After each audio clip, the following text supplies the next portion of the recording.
All right, we're going to go ahead and get started. A lot of people today. It's great to see all of you here. Really appreciate you sharing part of your day with us so that we can share with you some things that are pretty exciting in terms of productivity tools and ways in which you can access more information and have more communication options with that information. My name is Wade Cluse. I'm the GIS director for DNR, and with me is also Matt Bullock from Esri. We're going to be sharing with you today the functionality, the buttons to push for ArcGIS Online. This is a tool that DNR has invested in, primarily because just about everything DNR cares about is probably located somewhere in this state. And to be able to represent that information, not just in the context of where it is, but also all the things that are around it that affect us. You know, whether it is a habitat range, that habitat range probably crosses things like highways, and that produces conflicts, as you could probably well imagine. Well, without the tools of spatial analysis for decision making, we'd be at a severe disadvantage. So DNR's made a big investment in GIS, not only with our enterprise licensing. Basically, if you need GIS, it can be made available for you. Your divisions are already paying into that system that provides that kind of tool for you to use. Now, what we're going to show you today is a cloud-based GIS tool that is meant for really the non-GIS professional, which is just about, maybe most of the people in the room, and that's great. ArcGIS Online, as it has, created a cloud platform for GIS, is really exponentially growing the number of people touching spatial information. Maybe it's even their information. So we're really excited to be able to share this opportunity with you today. A couple of, notes relative to what we're going to be looking at today. Basically, Matt and I are going to be sharing with you ArcGIS Online, getting you used to looking at the interface, its capabilities. I'll be sharing a variety of different DNR examples just to kind of give you some context of how it's being used today and the reasons for doing that. We will also have a hands-on portion after lunch, and so if you brought laptops, that's great. You won't really be needing them for anything that we're going to be talking about all the way up until noontime. We will be providing lunch. Buck is going to go out and get us some pizzas from Costco, so we appreciate that. So that will be provided to you. That'll arrive noonish time frame. We do, by the way, have a little box of snacks up there if anybody's stomach is rumbling. At this point in time, there's some snacks and some goodies there. There's also some coolers up front and over there that'll be the drinks. I suppose if anybody's welcome, if you're thirsty, you can go grab some. But I'll talk more about the food and stuff once we begin to break. So for now, I guess I kind of want to identify a little bit of some of the goals that I have for this session. Now, as I understand it, we probably have not orchestrated a ArcGIS Online group-wide, department-wide training probably for 4 years or so. So when this platform first came out around 2011, 2012, it probably looked a fair amount different and it certainly functioned different. Fortunately, this is an online product coming from Esri, and they have the opportunity to make enhancements to it all the time. And so it's timely that we go ahead and introduce this. Our goal is to increase the users of this platform. So we encourage you to reach out to your GIS administrators for your divisions. And if you don't know who they are pretty much the GIS managers or the lead GIS persons in your division. So for example, Forestry, Fire, State Lands, Buck and Sean, Aaron, Austin, and Aaron Simons and Adam with Water Resources, Gordon and Jay for UGS, Lee from Water Rights, Eric from DWR, Mike and Lisa from Dogum, and Susan from Parks. So those are folks that could probably get you signed on, and we'll talk a little bit more about that today. But really what we want to do is expose ArcGIS Online to you, let you identify what you can do yourself. In other words, things that you don't need a GIS person to do, but you can actually do for yourself, and also identifying where you can find information from our division, whether it's, from our department, whether it's from your division or other divisions, we'll get you that information as well. One of the other things we did was we kind of pushed this invite out to program managers. By a raise of hands, how many people here would consider yourself a program manager? Or maybe by title? Okay, so there's a handful of you, and our goal today is hopefully to illustrate to you the things that your staff could be doing to find ways to improve a work process, an information flow from data creation to analysis to communication. Hopefully we show you some business benefits of using ArcGIS Online and GIS in general. All right, so for our hands-on portion, what we're going to do is after lunch, during lunch, we're going to have you guys break off into division-specific groups somewhere within this room. So the GIS leads from each division, please identify an area that you want to congregate your team around. And then what we're going to do is have a fairly loosely structured hands-on opportunity. If you, at lunch, if you don't have your laptop now, you can go up maybe to your office and bring that down. That would be great. We'll have a few spare laptops that can be used. Okay, well, I think in terms of the logistics, I also want to, send out a welcome to our folks that are looking at the regional offices. We sure appreciate you also carving out a section of your day to tune in to this live broadcast, all of which could not be possible without the great help of Paul Gedge. Paul, I think everybody should give a round of applause for Paul. What he does for DNR is priceless. So our ability to leverage this opportunity, not only to broadcast live out to our regional offices and all the folks that are there, but also to facilitate a recording of this so that it can be available in perpetuity or up in the cloud or somewhere like that in YouTube land. Okay, so I think with that, unless there's any questions about the structure of what we're going to talk about today, I'm going to jump right in. Okay, so as you can see up on the screen, we're looking at the agenda. Again, most of that is going to be Matt and myself sharing ArcGIS Online content with you. There'll be the lunch break around noon or so, and then the hands-on portion after that, which would last roughly about an hour. Okay, so with that, I think we'll get started. All right, Matt, why don't you... Okay, I'm going to turn this over to Matt. All right. So the first section here, we'll do a kind of a high-level overview of the bits and pieces of ArcGIS Online and kind of the sections and how you can navigate around. So what we're actually looking at here is DNR's ArcGIS Online organization. So this is a website that you navigate to, and in my case, I've already signed in with my identity. So that's something that for the hands-on section, or maybe later on, if you don't have access to the DNR org with your own identity. So we each have, it's kind of an important part. So we each have our own email and our Facebook and our Twitter, whatever you use. Think of that as like your identity. So in ArcGIS Online, you have the same type of sign-in mechanism. And so I've signed in with my identity, and now I can share content and maps and view things and edit data. It's all kind of centered around myself. And so what we see here with the homepage is we get some high-level sections for our particular homepage items. So these are all apps that have been highlighted by DNR within our ribbon here. So I can go and select these kind of content.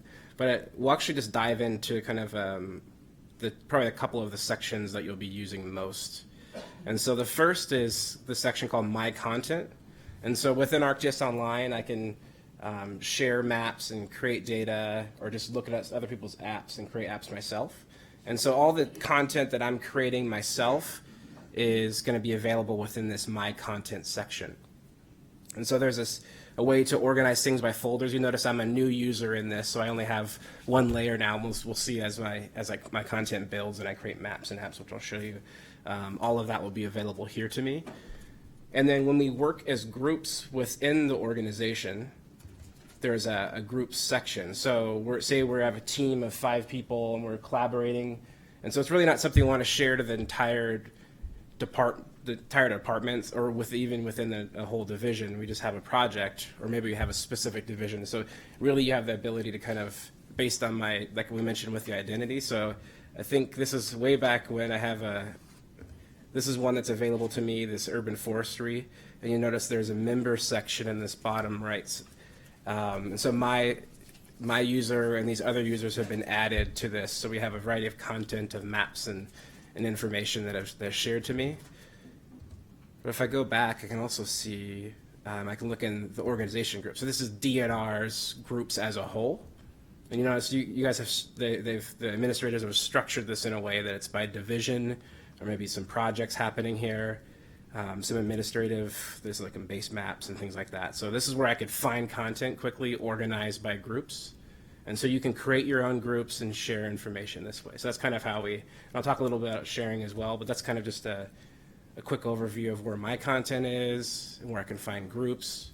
There's also a map. So this is kind of when I want to get into creating what we call them web maps, but just think of the map that I'm adding data to, or other people's information, and I can drag and drop information here. This is kind of where I would start, and this is called the map viewer. And this is where I would create this is like the foundation of all the things we would create in ArcGIS Online. Let's see. If you were doing some 3D information, you can also open the scene. So think of the map viewers are kind of 2D, which is really mostly what you probably will be doing a lot is within the map viewer, but you can also open up a scene, and this will be allowing you to do 3D within your web browser. And the interesting part here is you can bring in, say you have some stream information or trails or points or maybe a treatment area, like anything that's 2D information, you can actually drop it onto the 3D scene and actually build it here. So it doesn't have to be 3D data like we think of, big buildings and things like that. You can, if that data has that type of information, that's great, but you can drop it. Like I live in the Denver area, and so we dropped some trail information, and there's some, just like here with the mountains, so you would have a nice 3D relief of the mountains with trails, but the actual trail data was just normal 2D, normal data. So that's kind of a high-level overview of what we'll be diving through, just to give you an idea of kind of where the sections are and where I'm clicking through, just kind of give you an idea of where we're going.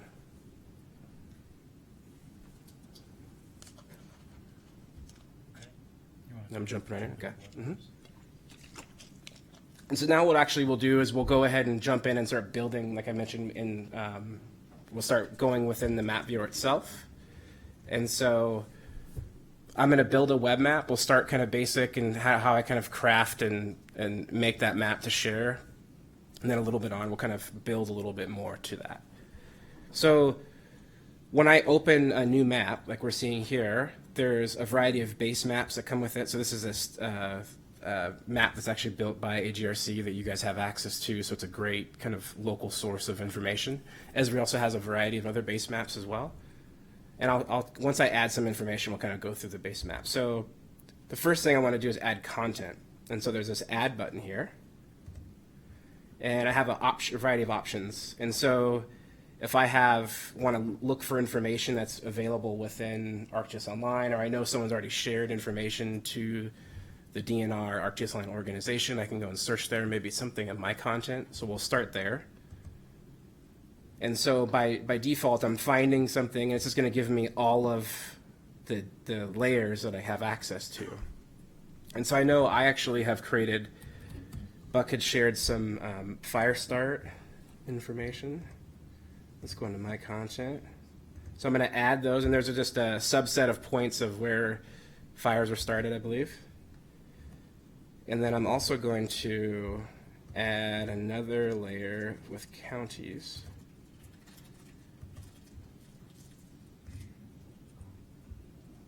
And so you'll notice that kind of gives me a default symbology, and when I select an item here, I get a kind of a default pop-up. And this is kind of right, this will get you going right away, and it's going to be good as is, but we have some ability to kind of tweak the way things look and the way things feel depending on our data and information. So we'll start with symbology of that. So let's just kind of dive in since there's a lot of points right in here. And so I'm selecting our counties now, and you'll notice there's a change style, which is our symbology. And so for this layer, I can, right now it's just a simple boundary, which most likely for counties, that's probably how you'll have that. But for polygon information, I want to show you this concept of what we call smart, yep, go ahead. Can you zoom in your screen or change the resolution a bit? It's tough for me to see from where I'm at. Does that look a little better? I think it's at 1080. Let me just refresh just to make sure everything's good here. Does that look okay? Is that better for everyone? Huh. Let's try that. Okay. So I'm gonna have to re-add. I reloaded my map without saving it, so I'll just re-add real quick. See how easy that is. And so within our does that look okay? Okay, cool. So for counties, we're going to go and change our style, and by default, whoever shared that or published that information, it's going to take on the symbology that they have. But we also have the ability to modify that. And so we have a new kind of capability, if you will, we're calling smart mapping. So I'm a geographer and a biologist, and I say I'm an okay cartographer, but I'd say I'm actually pretty lousy. So I kind of like the technology to just be able to kind of do some of that work for me and give me a nice visual appeal to the information I have.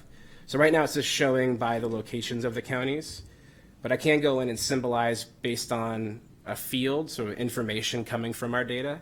And so that looks like I think this is last census information here. And so it'll think, and what it's going to do is it immediately gives me something we call it counts and amounts, so by size. So if I zoom out, you'll notice obviously in the Salt Lake area, the highest population information here. So it's giving me, so it's still giving me an outline of the county, but it's going to be a circle to kind of represent the counts based on that numeric information. But I think probably a better way to do this is by color. And so it'll automatically update information, and so the darker the color here, the higher the population for that county. Just to give you an idea of whatever the information is, you have that ability to kind of change that. And this goes for points, lines, or polygon information you have.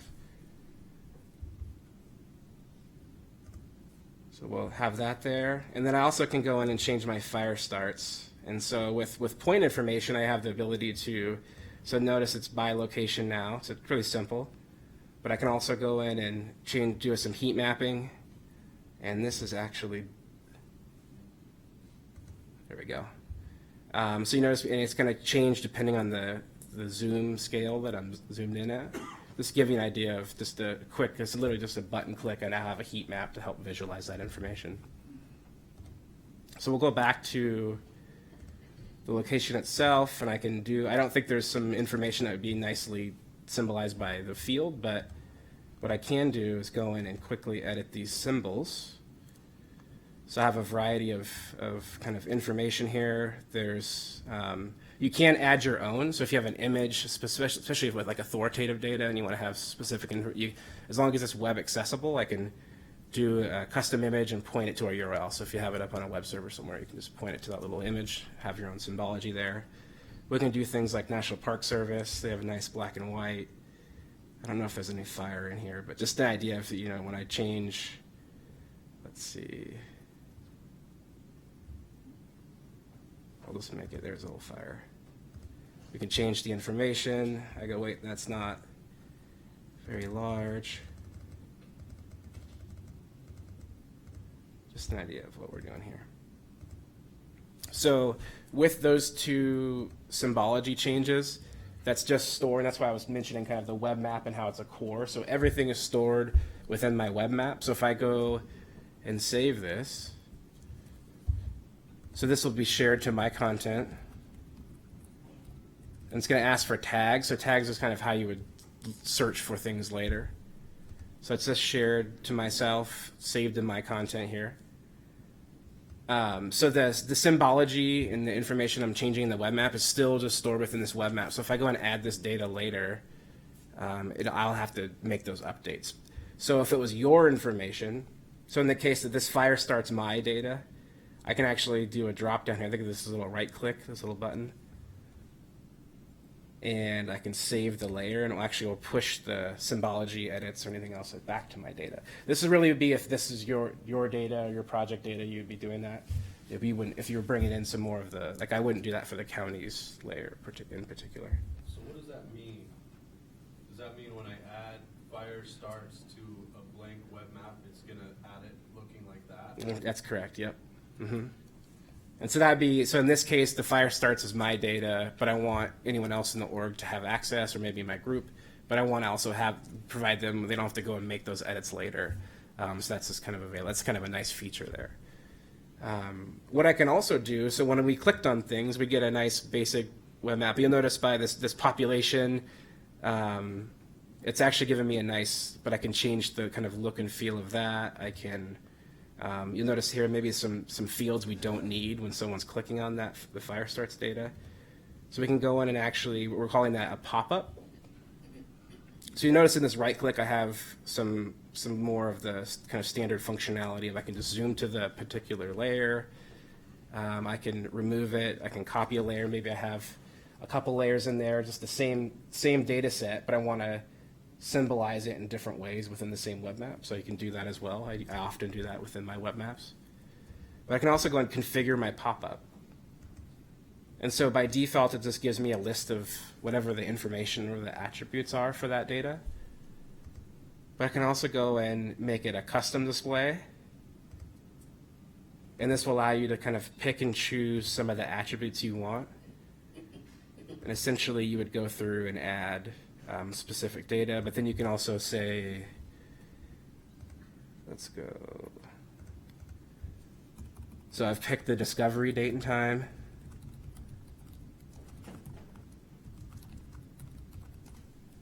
But I can now make that bold, make it a little bit bigger, kind of whatever style you want. You can change the font.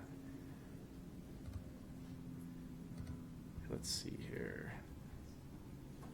We probably want the incident name.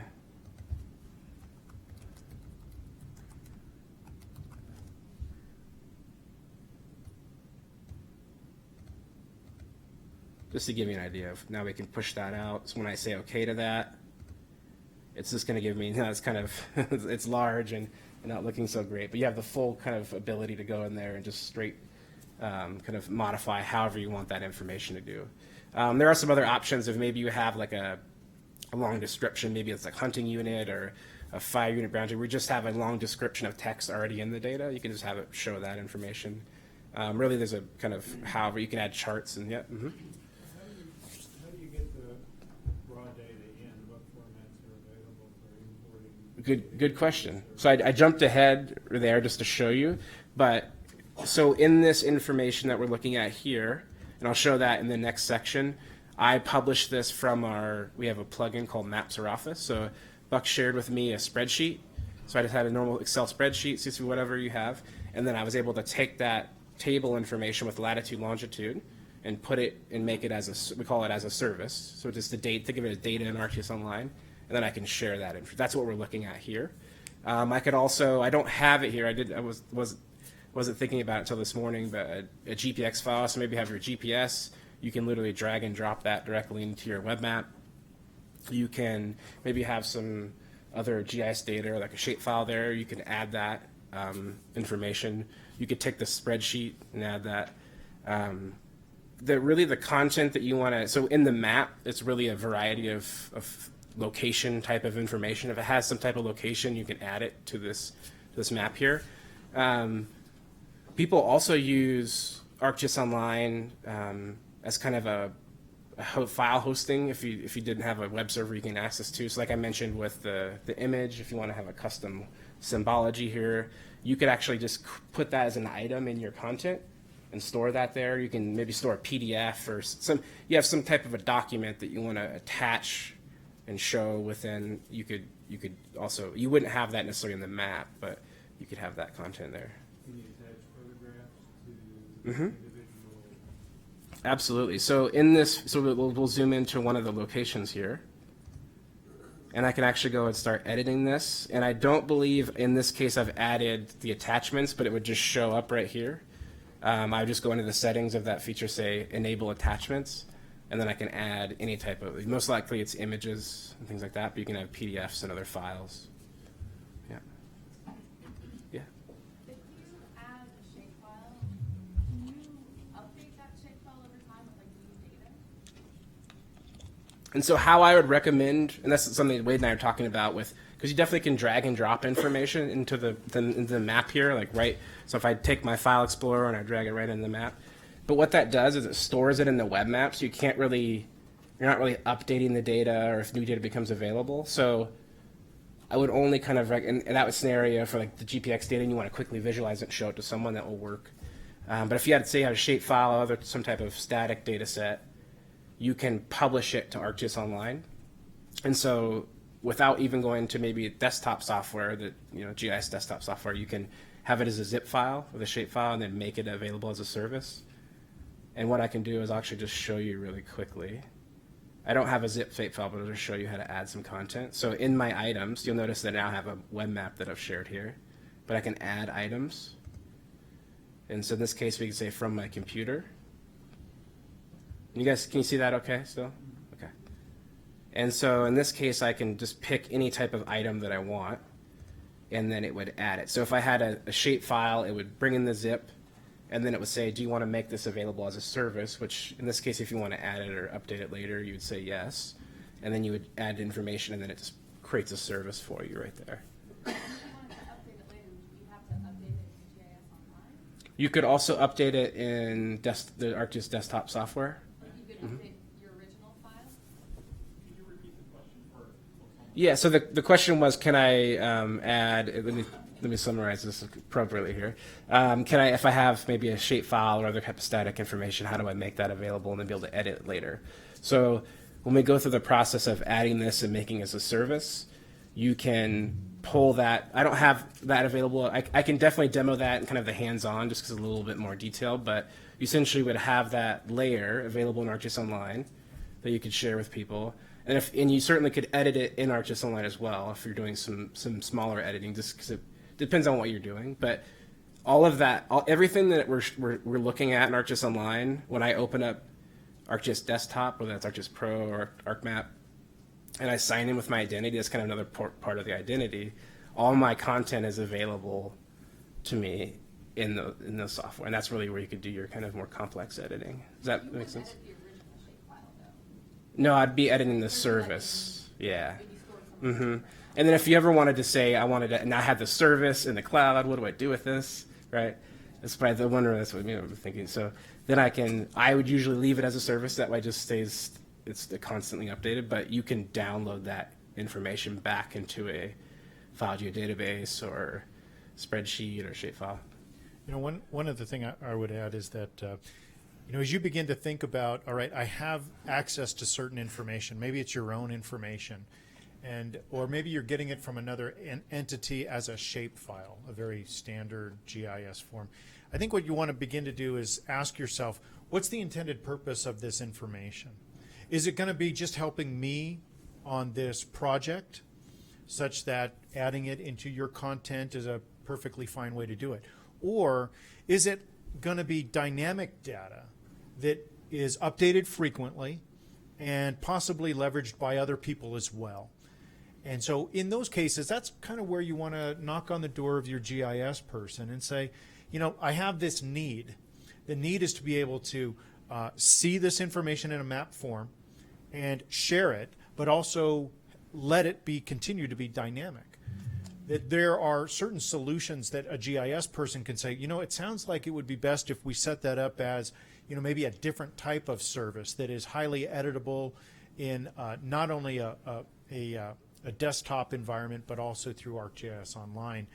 And so, we don't expect you to necessarily have all the answers yourself to manage spatial information. But once you start getting into that situation where there really is maybe multiple stakeholders or a need for constant updating, that's probably when you want to bring in a GIS person to give them the opportunity to give you what they might be able to do for you. Okay. There was another question in the back. I was just wondering what type of file types are for services, like geodatabases or just run-of-the-mill GPX, or how advanced are we allowed to upload or use for static service work like that? So I was thinking about how I kind of so what are the available file types we can add information to ArcGIS Online? So most likely, I would probably already have some type of enterprise geodata that I work with, just because of the nature of how my workflows go. So it really depends on how you have your data. So you can do things from a shapefile, but all the way up. Most likely, you probably have a file geodatabase or some type of SDE or enterprise geodatabase that you're working with. And so a common workflow for publishing that type of information is I'd be in desktop, and I'd sign with my identity, and then I would share it as a service. Similar to how if you've worked with ArcGIS Server, things like that, it's a very similar process of just getting my information up to the client. So that's something that we certainly can chat with in the hands-on section, but most likely you have already that authoritative data in those types of databases, but maybe you have a project shapefile that you've never had in a database that you want to push through, but definitely any type of geospatial data can be pushed in. What other types of data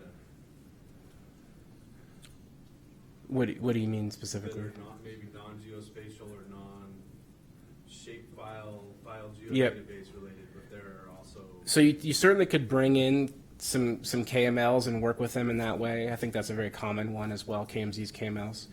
And we have some other products as well. So that's in ArcGIS Online, but we also have those can be visible within desktop, or we have another ArcGIS Earth is what we call it, kind of our version of Google Earth. Though that data can be consumed. So really, any type of spatial information, whether it's added directly to ArcGIS Online and working right there, or there's a tool that can maybe convert a file format to really make it work nicely. But they're just literally anything that you could think of. CSV publishing that through GPX. And I think the GPX in that scenario, you should be able to add directly, but there might be a tool you do in desktop to convert those features over to a data set. But yeah. Do you have to have license to desktop and use the online? In this scenario with DNR has an ArcGIS Online organization, so there's already named users available to you guys to dole out. Because of the licensing that DNR set up, they have an org with a certain level of users already. In another scenario, yeah, you wouldn't have to have desktop to get it, but you get a name. I think it's a kind of reverse. When you get desktop, you usually get a named user. But with you guys, you have them, so it's less of a yeah. Yeah, the only step you have to really think about is that if this is a tool that you think you can use, you do need to become a member. And you do that by approaching your GIS lead in your division or myself, asking for a membership. We send you an email, and then you'll sign in for the first time, create a password, and you're up and running, looking at exactly what Matt was showing you today. Even if you don't have desktop. Mm-hmm. And just to give you an idea, I just did a quick Google search. What can I add to ArcGIS Online? And all these help docs. We have some training information we'll share later. All of these will be available to you, and if we're not, then definitely reach out to Wade or one of the GIS folks, and we can get you information for sure. Just to give you so there's this instead of rattling them off, there's a lot in here, but. So I saw ArcMap, it's an MDX, and it's the file type. So will it actually read that and input the symbology? In that scenario, it would be sharing. That would just be a file that you would download and then use. Yeah. So really, think of it as kind of like a spatial content management system. So most likely, you're sharing your spatial data as services and maps and apps. But you can also use this to store images and PDFs and map documents or map packages. There's even other, maybe you have some code samples that you want to share with someone. Sometimes I have some like Python scripts that it's my way of, so I was like, here, colleague, here, I want to share this script with you. You could email it to them certainly, but I think the last time I like emailed something, a zip file, so I can just share it this way. Yeah. But you guys also have access to your Google Docs and stuff, so that's another, it's kind of a, whatever you want to use. Probably use Google Docs in that scenario. Yeah. Okay, so Matt's going to come back and do a little bit more of a deeper dive into web maps next. But first, I'm going to share with you some specific DNR examples of web map content that is out there. What are the divisions actually doing with this tool? So these are some great examples. I just kind of want to pepper you with some concepts and give you some examples of how it's being leveraged today. So the first example I want to share with you is an interactive map dashboard that Water Resources created for really the benefit of their staff. What they've done is identified the relevant content, such as water-related land use, the Great Salt Lake, culinary water suppliers. These are the pieces of information that most of the staff in Water Resources generally has an interest in and have a need for. So in one place, what Aaron and his team have been able to do is say, look, if you just go to this one site, it's a launching point towards all kinds of spatial information that is managed through Water Resources. So I like that example. Another example that they had is a resource reference. And so here what they've done is basically populated a map with a lot of different information that the users inside of Water Resources or anybody in the organization can look at. So right now SNOTEL sites are being displayed, but there's a whole host of things that are relevant for Water Resources, water resource planning, and the work that they do inside of that division. So here's your GIS people basically saying, we're going to try to do as much as we can for you to provide information as a starting place. Sometimes this is just as simple as, I just need to know the answer. And some of you might remember the days of having to go look through files of maps, map drawers. This is really the new way to examine spatial content from your division or bring in information from other agencies as well. So those are two examples from Water Resources that I thought was really, really nice. Another example of Forestry, Fire, and State Lands, actually something very similar to what Water Resources did, but they actually embedded it in their own division website. So you can take sections of code and be able to kind of cut and paste them into an HTML environment, and that works really nice as well. So again, just a different end point. The first one was inside of ArcGIS Online. This one is actually right in the website. And so you can click on any of these and go out there. Now, I mentioned the word embedded. So they kind of embedded a certain amount of code coming from ArcGIS Online to create their own HTML experience referencing their maps. Here's another way to embed a specific map. So Forestry, Fire, and State Lands has the Utah Fire Information website. And one of our most popular web maps in terms of the number of views is this one right here, the either campfire restrictions, the firework restrictions, other restrictions that they can identify. And again, this is a website that is referencing ArcGIS Online web maps. And that's kind of nice because you didn't tell the user to go off into ArcGIS Online and go find the content. You provided that with the way in which you communicate with your division stakeholders. So another great example. This example is from UGS. They are looking at information, of course, in a lot of different ways, and they care a lot about the stuff that's under the surface of the ground. And there are ways to be able to leverage 3D information. We don't expect a lot of the new people into ArcGIS Online to start mapping things in 3D, but this is a technology that benefits from having, a web-like interface into 3D content.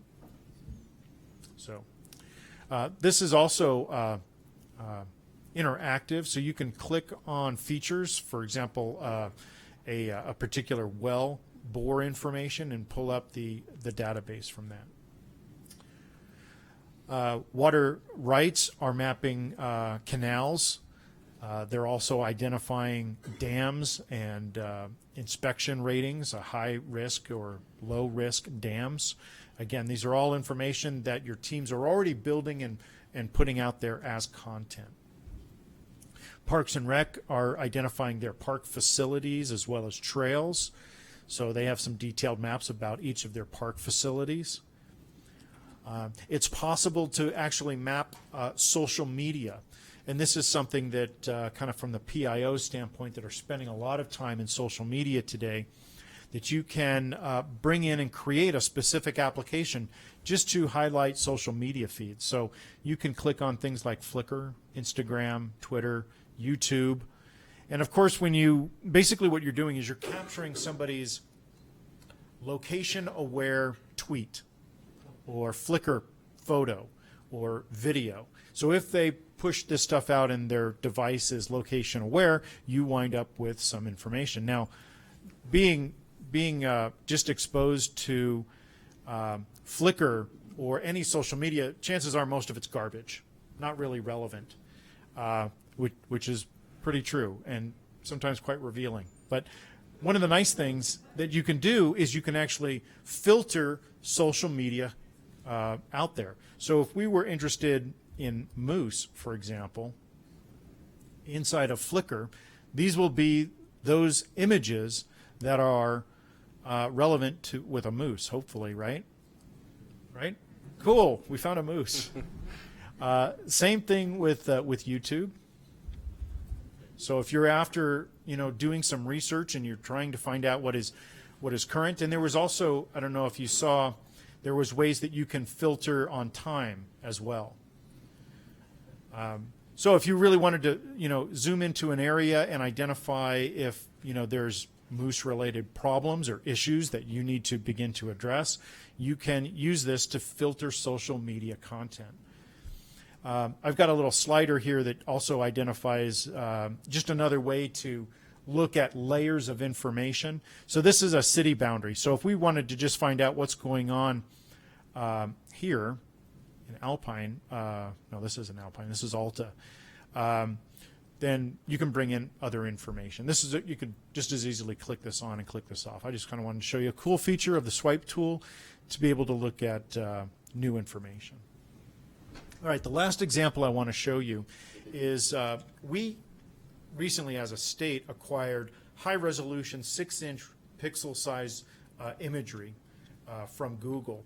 And this is something that you'll have access to. So I would recommend as one of the pieces of information that you bring into your web maps to be high-resolution imagery.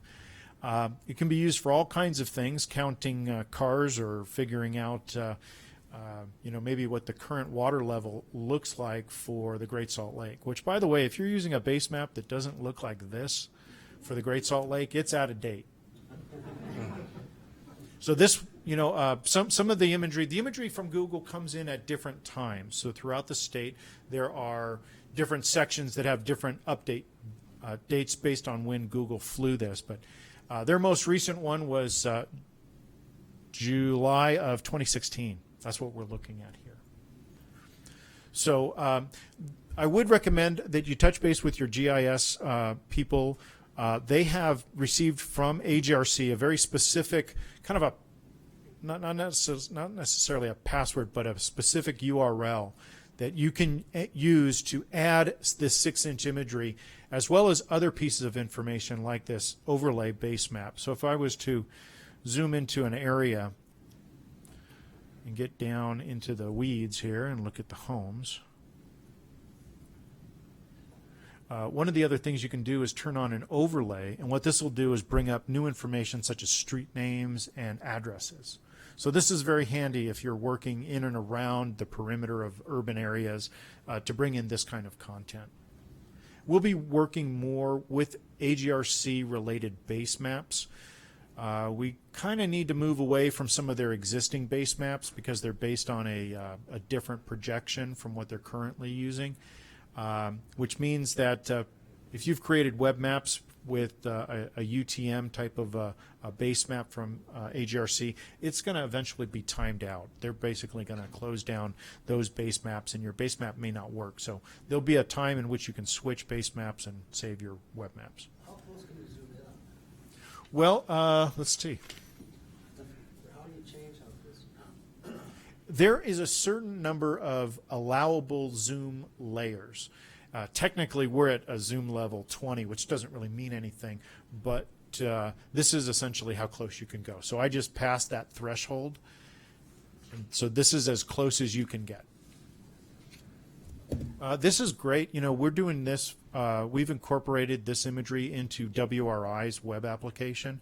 So when it comes down to looking at how landscapes are being modified, you know, you can see a bush, no problem. You can count the bush. You can count the percentage of coverage. This is really impressive imagery, statewide 6-inch imagery. It's not all, again, not all of it is 2016 data. Some could be 2015, some could be 2014. Okay. With that, I'll turn it back over to Matt to talk a little bit more about what you can do with web maps. All right. So as we saw earlier, I had some points on the map, some fire start information, and how I got that data that came in as a table into the web map was I used, we have an extension for Microsoft Office, so this works in Excel and PowerPoint, called ArcGIS Maps for Office. So for this add-on, it's just a simple download, and then like we mentioned, it's available to all you guys if you're using Excel. You go and this is a new computer, so I downloaded it a few days ago, just without having to go to some MyEsri or file. Like, it just went straight to the Google ArcGIS Maps for Office, downloaded right there, installed it. And so I've signed in with my username like I did earlier, and I can go ahead and add a map. And so what this is going to allow me to do is, we see in our table back here, I think we have some degrees, minutes, seconds. I have some decimal degrees, and I'm actually going to be using, I think the preferred degree lat long of choice is decimal degrees in this scenario. So I've created a table, but you'll notice I have a couple workbooks here, and so I have a couple tables. Yep, go ahead. Can you use degrees, minutes, and seconds now? I would have to test it. I usually use decimal degrees, so that's my... They were converted. Someone was asking, can I use degrees, minutes, seconds? So usually... I always use decimal degrees, but I haven't tested with that yet. So I select where my information is coming from. Now, you can select a cell range, so I can just take a quick grab of what it is. It's easiest to work in tables. So in this case, I have a table of this, and I took this is called subset, so I just took 50 of I think there was over 700 or so. And then it's going to say, how do you want to map this information? And I know this is probably pretty small. I don't know if I can make this larger in this case, so I'll just go ahead and kind of explain it out. And what I'm going to say is I'm going to tell it the field that I want it to pick from my latitude and longitude, so my X and Y. So in this case, I know I have a longitude, decimal degrees, and I'm going to select my latitude, decimal degrees here. And then I can do some styling, but I don't necessarily need to in this scenario. But just like I can make it available right as a heat map or just my locations, and I'm going to add my data. And so it's added these features to the map. And then how I did this before is maybe I wanted to do some testing within the actual Maps for Office. So I don't even, in this scenario, I don't necessarily even need to be to go back to the web browser and go into ArcGIS Online. I could just kind of work. If I'm just looking at the map, I can just kind of view it within this context here. I can also go and add data. So maybe there's some other data from ArcGIS Online, and I can do some things like that. So add other information that we have from our organization. Was there an option in that prior dialog for attribute fields? For what? You selected latitude and longitude. Was there an option to select other fields to bring in data from? To bring in, like the file code or the incident order? That's right. So that the question was there an option to select other types of location fields to select by? So in this case, you can do things by really any kind of like so addresses. I don't have addresses, but like addresses. Maybe we have a county. Maybe we have some kind of FIPS code for something, or I don't mean yeah. location, I just mean attributes. For this scenario, I just need to select the location, and then it's going to bring in all that attribute information. In all the Yep. columns. Yep. So if I select one now, you'll see it brings in my agency and my fire code. I just really need to tell it, hey, these are my location fields, and then it plots it for you. Yep. And so within Maps for Office, since this is a kind of a Windows app, we have the ability, or just a desktop app in general. So we have the ability to do a little like, so one, in particular, what I like is clustering. So I can go and turn clustering on, and so I have some abilities to kind of update the information that's, let's go ahead and turn this on. It looks like, it's okay. I think because of the other base map that's coming in, it's being a little, let's see. There we go.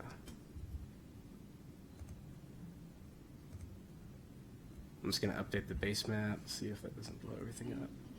But I just have some ability to kind of modify how things look here. But essentially, I can, now that I have my points on the map itself, there we go. Now I can see where we are. And it's kind of cluster by the closest. So the clustering is something I like to see eventually get to the web browser. You can't currently do that in ArcGIS Online. You could do heat mapping, but if you wanted to kind of visualize to someone some clusters or to help you kind of identify some things there.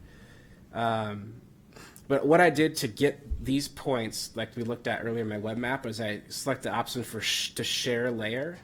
So it's going to actually share the data set. Now, if I've done if I had several data sets that I've mapped out, and then maybe had a base map that I liked and kind of change the look and feel of my information, I can actually share the map, so share map. And what that will do is it will share all the data sets that are available that you're looking at in your map and your base map, and like it'll create a web map for you, so you kind of can skip that process once you get to ArcGIS Online. In this scenario, I just needed the data, so I did share layer, and it's going to pick the layer within here, and I can kind of give it a name. I won't post this, but I'll just give you an idea of how and then I'll talk a little about sharing and once we get back in ArcGIS Online, but I have this option by default. When I create content in ArcGIS Online, I guess I was going to say it's shared to myself. In that case, it's not really shared, but it's only available to me until I want it to be available to other folks. So usually the way it really kind of is up to you, but usually how I do it is I publish it, I kind of update my information, create my information, and then I share it to other people.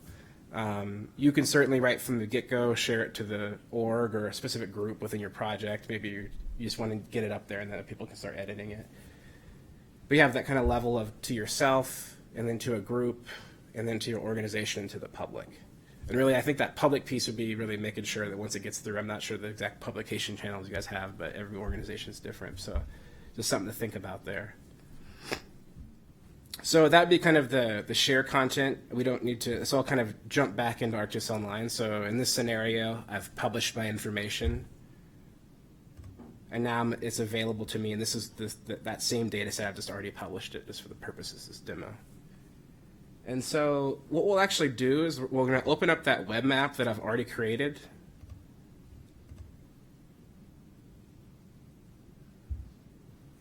Let's see. Okay. In this case, I'm going to actually just change my base map to something that is a little more nondescript in the background so we can see our information. And what I'd like to do now is, so I have my tabular information, that spreadsheet that I pushed up, so fire starts. I have location, but I also want to know where did those fires occur? Where are those locations associated with each county? And so you guys have county data, which is what I've added here. And so I can actually do a quick analysis tool that's going to do an overlay of my counties and my fire start information. And so I'm going to click on our analysis button right here. And on the bottom, there's a variety of types that you can summarize some information.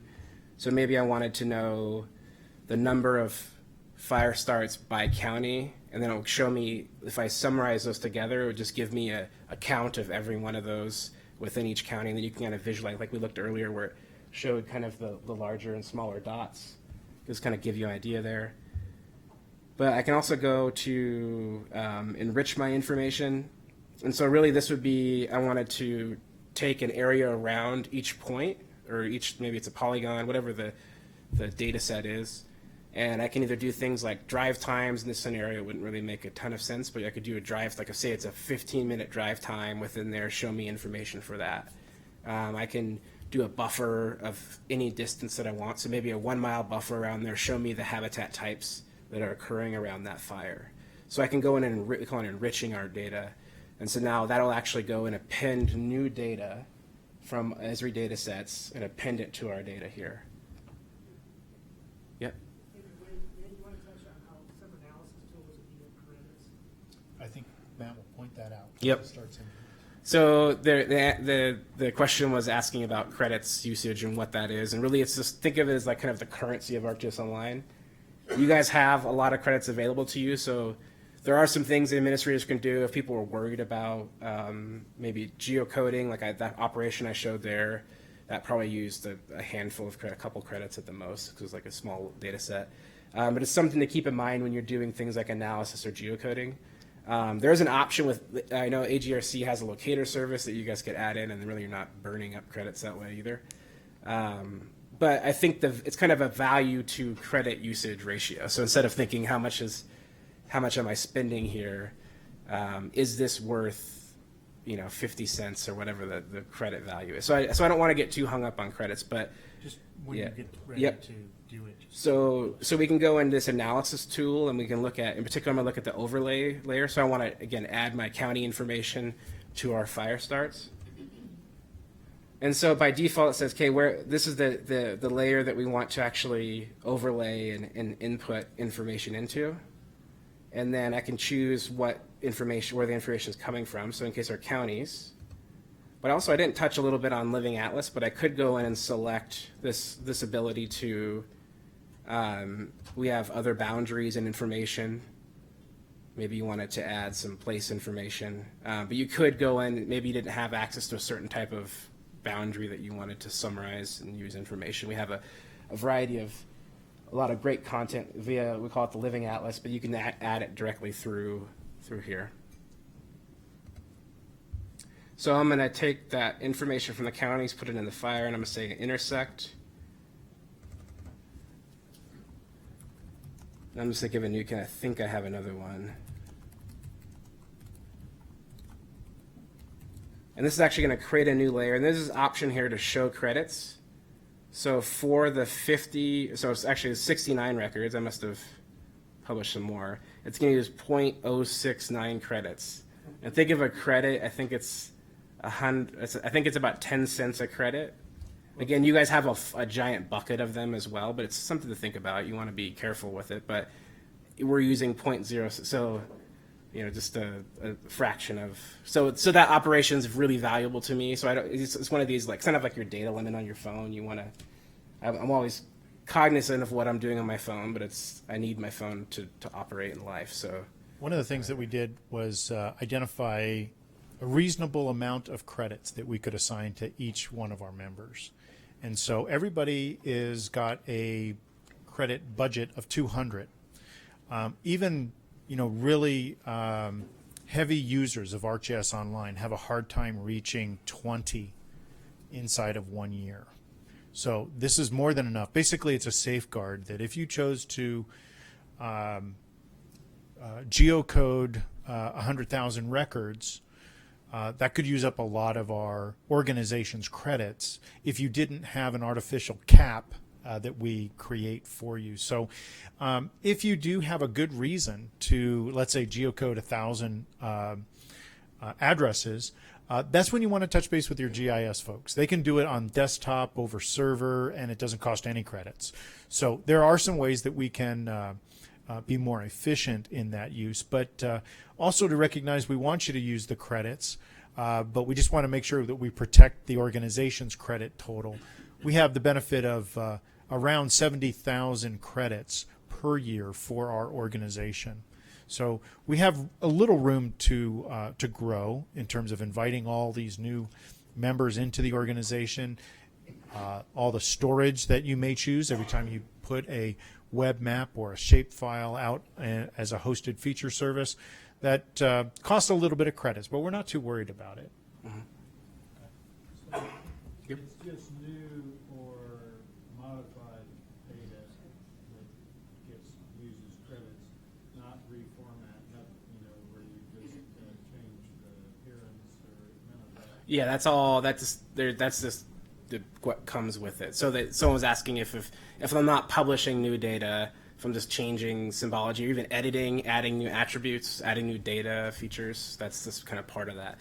Hosting the data uses a small amount of credits, but again, I think I was working with a customer recently and they had a few gigs of data, and I think it was like in the tens of dollars for the entire year to store it. So it's very inexpensive for data storage. But it's just part of it. Think of anything that's kind of using resources up in the cloud. It might, but changing. So really, it's this geocode. I'm thinking about what I use, and I use all of the software frequently. So geocoding, tabular data into features, doing analysis, which again uses a small amount, hosting data. But they're all, again, I would think be cognizant of it, but I wouldn't want you to feel restricted, because it really is, that's pretty powerful what it can do. Yeah. So this is what Esri puts out in terms of the cost of doing certain functions like geocoding or routing, doing analysis and things like that, augmenting your data with demographics and things like that. Pretty small amounts, usually in small quantities. But again, we don't want you to be obsessed about this. We're managing the credits for us. You have an opportunity at every time in which you perform an analysis to see exactly how many credits it's going to be. Mm-hmm. Yeah. Describe what geocoding is for the non-GIS. Sure. Okay, so what is geocoding? It's that process of identifying. Usually what winds up happening is we may have a database with addresses. Those addresses are useful in a database because they can be converted to points on a map. The points on a map need to be located. They're located by interpolating between 2 points of a street segment that says, well, if you're 50, Main Street, you're going to be halfway between 0 and 100 Main Street. And it will do the process of identifying a XY location on a map. So now instead, or in addition to your 123 Main Street, you'll also wind up augmenting that data with an X and a Y value that's correlated to the map coordinates. So that's the process of geocoding. Essentially, what we saw me do from this Excel spreadsheet and put those onto the map. So I was talking about just taking that tabular data and making it available as features on the map or data set. Can you highlight that it can just be somebody's address in here? I mean, you just did, but just reiterate that. Or a city or a town. It doesn't have to be XY data. Yeah, that's a great point. So Buck was saying just kind of, it doesn't have to be specific coordinates that we're mapping. It could be, I've even done, because I work on our state government team, so I'm mapping every state. So I just have it organized by states that I just have a field that has state names in it, and we just map it out to a state, to a county. Really, any type of location information that you could think of would be able to map that out. All right, so when we kind of were talking through the analysis side so I've turned off a couple of the layers while we were talking there, and so now we have it's created a new layer for me with our fire information, and then you'll notice that it's appended some of the county data sets to this here. And just like we did with our pop-up, I'm actually going to just quickly go, I'll leave it as a layer list, but often I even go, if I have a lot of them, I just kind of turn them all off. And I'll say I want to know the agency, the fire code, put a little space in there to help it make sense. And so I'll just select the layers. In fact, so in this case, I don't necessarily think we need to have the latitude, longitude, since we have location already. So I'll take that out. It's still available in the data. It's just when I click on the map, what is it showing me? And we'll pick let's see, what did they call that? Is it county? Its name. Was it already in there? No. Name, there we go. But see, so me being not used to this data, I'm going to say county name real quick. And then if we wanted to do, so I don't think we need population data, but you could certainly add that in. But again, we're not removing the data, we're just kind of updating it. And so now a little bit cleaner, it's going to give me very specific information here. I'll go ahead and save that back. So we've created a web map. We've done a little bit of, we've taken some of our data sets. Now we have something that we want to go and actually create content with. So like Wade showed you a few good examples of either a map gallery, so it's just showing us web maps. We want to make an app and share it with someone, really that kind of that final information product, if you will. And so what I'll do here is now save my web map, my Firestarts web map. And then I'm going to use our share button here. And so what this is providing me right now is who do you want to share this with? And so by default, like I mentioned, it's just shared to myself. So I can actually go and create an app and go through that process and still not share it to anyone yet, because maybe I want to tinker through. So that's what I'm going to do in this scenario. But I can also do things like, so what you, well, actually, that's a good example of what Wade showed with one of the fire data sets, where it was actually embedding an app within an overall website. And that's a common practice that I've seen. And so you've already built a great informational website, authoritative domain, and you just want to add some mapping context there. So in that scenario, the website's going to be public. So in this, I'm going to make it available to everyone. And then I should get a little, and then this is a good point. So nothing's been shared yet, and the variety of pieces. So think about it. We have a layer in the web map. We have a web map, and then I want to create that, push that out to share it. So it's going to say, hey, you need to share these data sets, so it'll just do it for you. So now everything's shared to the level that I selected here, so it's going to work properly. I can actually go and embed this. So I'm not going to go through the process of it, but what this will allow me to do is I can copy this, and then whoever's running the web page, or maybe you're managing yourself, you can say, here's this little snippet of text, which is really code, and you can just embed that map directly within the website. So that's kind of that process. So we'll go back real quick. I'm going to now create a web map or web app. And so Wade also showed a variety of templates that you guys, the divisions are already using, but just want to go, like if you wanted to create your own, you have the ability to, for two options really, or two kind of high level options, and then you kind of drill down from there of, do I want to pick from a template that's already available? Or do I want to do, which is kind of I get to do some simple configuration of selecting how I want it to look and feel and what it says and how it behaves based on how I want it to present. Or do I want more of the Lego blocks approach, where I have, which is called our web app builder, where I can say, think of it as like that. You get the green base, I always use this analogy, you get the green base for your Legos, and then you put the pieces, we call them widgets, and then you can kind of change the look and feel, but really you have a little bit more configurable nature to the web app builder.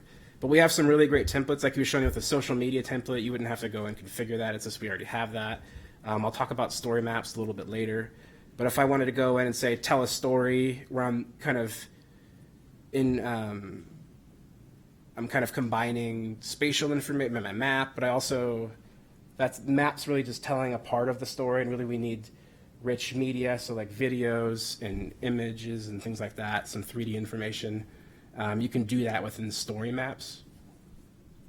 Maybe I want people to be editing the data in the web browser. So I can do things like you're doing some crowdsourcing where you want someone to, maybe you're doing some project information, you want to capture internal feedback or external feedback, you can push that out. It's just a variety of templates that you can capture information with.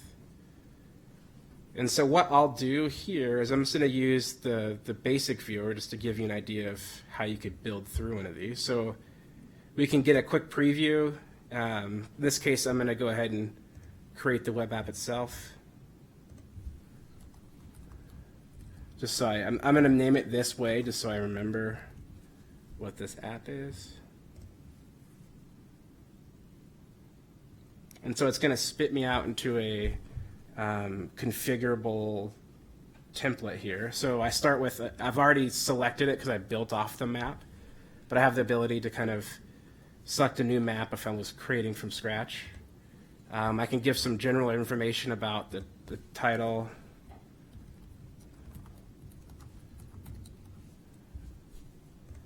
I can change some of the color attributes to this, right? So we can make it a little bit more green. If I wanted to have a information pop up, so when I go and maybe have a disclaimer or any kind of information, they call it a splash screen, but so you can enable this and put your disclaimer text or maybe some informational text in there. And then there's some other configurations of like what's showing up in here. And then really we can go and just view our app. So in a matter of a minute or a couple minutes, depending on how long you want to configure, I have an app that I can now share, and they can access that information. So you can definitely, I would think of how the content we created. So we had created data, and we added it to a map, and then we created an app. So if you're sharing internal information, you probably can just share a web map. I think that's okay. You definitely could share an app. That's probably the preferred method. But definitely anything that's going out to the public, if you just share a web map, then they're like opening the map viewer, and they're like, there's all these options. It might be a little bit confusing from that perspective. So that's a nice thing to make a nice focused app from a template if you're sharing information with the constituents and the public. Yeah. That also allows you to, still continue to work with a web map that is feeding that application. I kind of think of an application as a fancy wrapper around the map in which your stakeholders look at. The fact that you could still have a working web map, you open up the web map, you make a change. You don't have to go in and then save a new web map, an updated web map into that same application.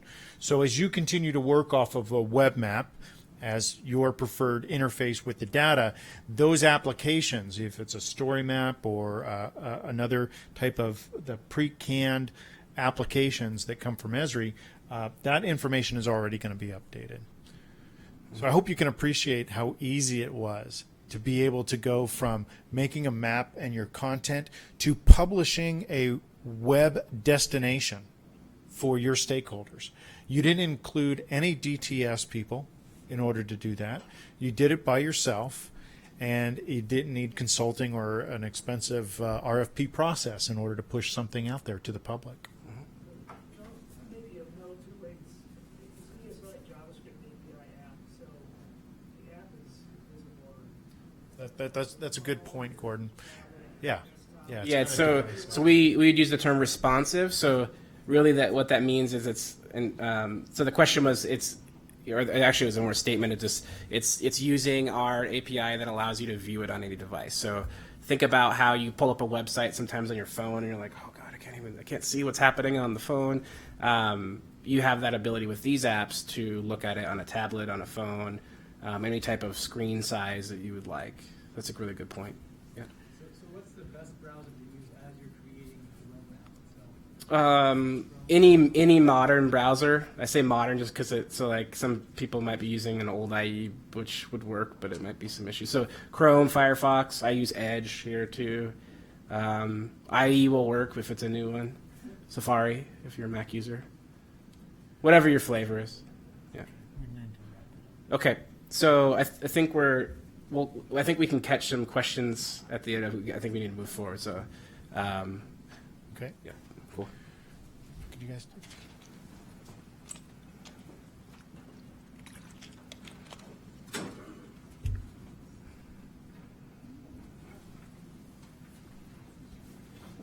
Okay, I wanted to kind of pause a little bit in terms of the strict demo portion and talk just a little bit about the business benefits of using GIS and specifically some of the ArcGIS Online capabilities. I think it's important to probably recognize that this paper that Jan is passing out is an identification of DNR business benefit examples, and so as somebody responsible for a program or a particular way in which information is moving through your organization, we're talking about a business process. And as I think you could begin to appreciate, utilizing tools like this to visualize spatial information, being able to analyze that with some spatial analysis, and different ways to communicate that to your stakeholders can improve a business process. We have been looking at GIS ROI at DNR for a couple of years now.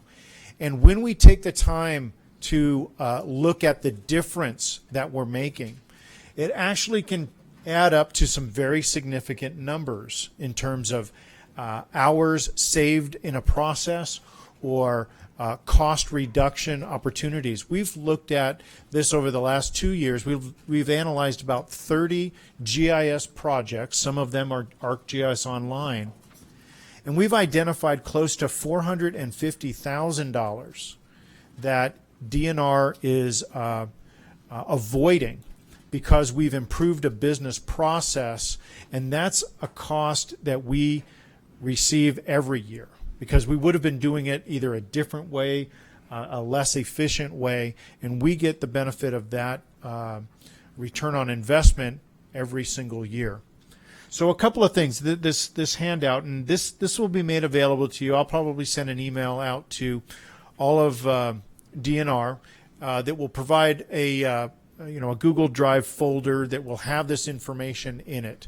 So not only the links that we've used to show you ArcGIS Online examples, but also training material and things like that going forward.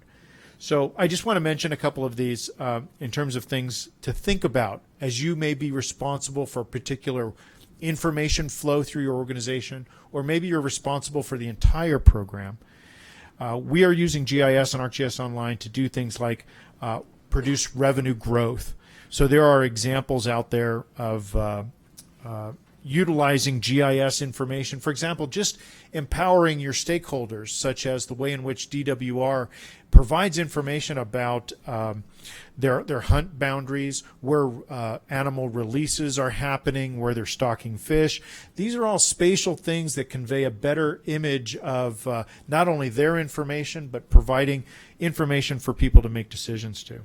Things like cost reduction, cost avoidance, increased efficiency and throughput, just simply saving time in a process, improved effectiveness, increased customer service, and lower risk. So this little piece of paper provides some specific DNR examples for each one of those benefits.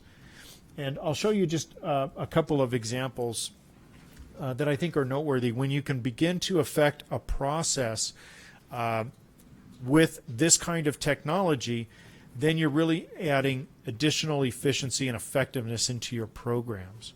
So this is an example of something that DWR uses to record field observations that is not necessarily map-centric. This isn't driven by where I am necessarily or the things around me, but it's mostly about the data. It's about the database. So you can use GIS information in the way in which, for example, ArcGIS Online enables you to create an application that is just simply collecting information. And oh, by the way, it is important where you're standing when you do collect that information, and you have the ability to select that location. If I was a mobile device right now, it would identify my specific location, and you can just accept that or move it 200 feet off or identify an address. These are all things that you can do, but this is a workflow that is essentially changing from pen and paper to a digital representation of the data, both data capture, and as soon as it is captured, all you have to do is wait for connectivity, and you can then update this enterprise database. So that's a great example. They're also using something called Collector, which Matt is going to show soon here, and this is just kind of the end visual summary of identifying wildlife nuisance complaints. And so when DWR employees go out, they can begin to utilize, again, a mobile device, so their phone or an iPad or something like that, a tablet, and begin to interface with the data, start building data right there in the field. These are workflows that are improving the way work gets done.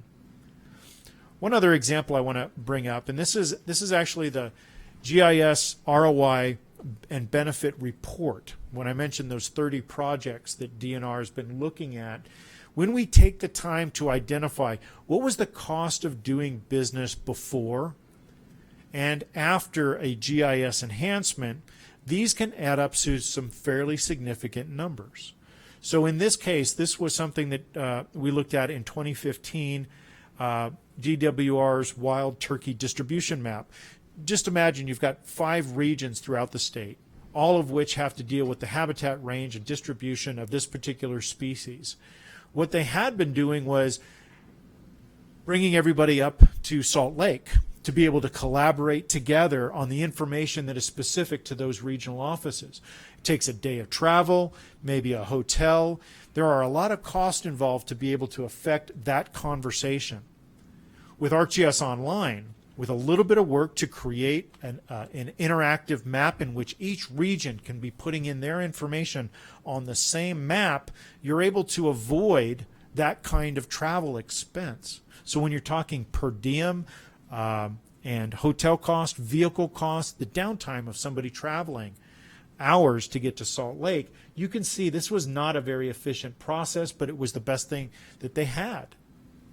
So, for example, we're looking at about this enhancement cost and savings. It took about 6 hours to configure the data inside of ArcGIS Online.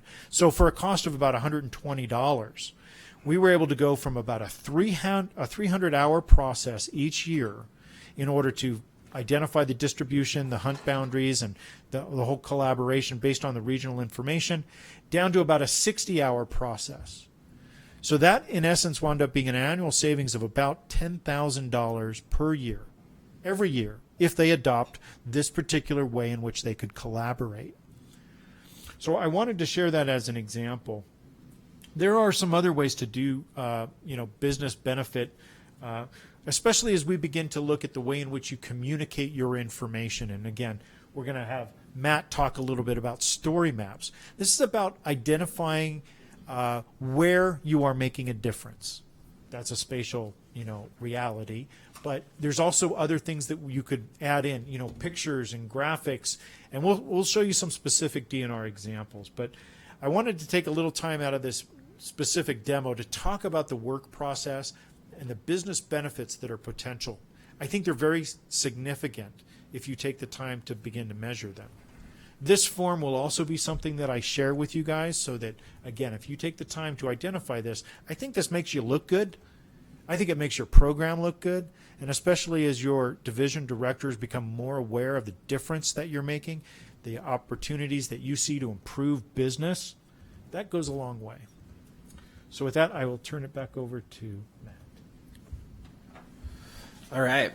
So what I'll do now is kind of show a little bit of some of the field applications. So Wade mentioned that showed the great geoform we have. So it's through a web browser. You can do some sage grouse collection there.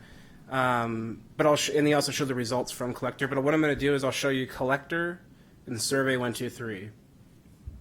And so these will run on. I'm going to show you Collector first. Both of these applications will run on iOS or Android devices. That's often what people most likely what they're using.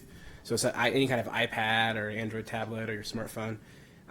For the purposes of the demo, just because we only have a couple switches here, we actually have a Windows 10 version, and that's what my machine is. So I'm running the Collector app just like I would on my iPad, but I'm running it on my laptop. And so what I get with Collector is a variety of, again, I was talking about the web maps being kind of core to what we do in ArcGIS. And so I'm going to open up a web map that has some so in this case it's there was maybe some kind of a disaster, and so we want to do some debris reporting. But really think if you could be collecting any kind of line information, maybe you have a treatment area you want to collect. In this case I'm collecting some point data. So it's located me in our area, and I can go and begin collecting new features. So we'll say I saw a sediment. I'm going to select it on the map there.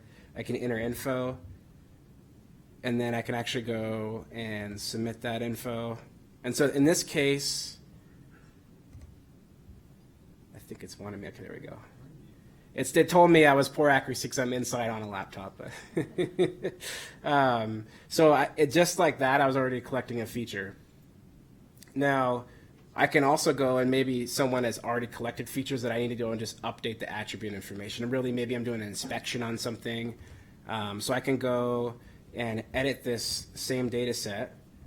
And maybe I need to change just maybe this is date submitted, but maybe I need to just change to a separate date here. That's submitted, and I can push my that's up. But really, just to have a collection of maps that we can share with folks within the organization. One key piece here is I can take this offline, so I can take all the maps that we saw. I live in Colorado. I'm a biologist, and I worked in Arizona, so I know I know the West, and most of the spots we're not going to be in connected mode when we're doing our field data collection. So with Collector and what I'll show you with Survey 123, both can be taken offline. You do your edits, it stores on the device, and when you're back in connected mode, you can fire those edits back up. Does it give you anything other than a qualitative assessment of your location accuracy?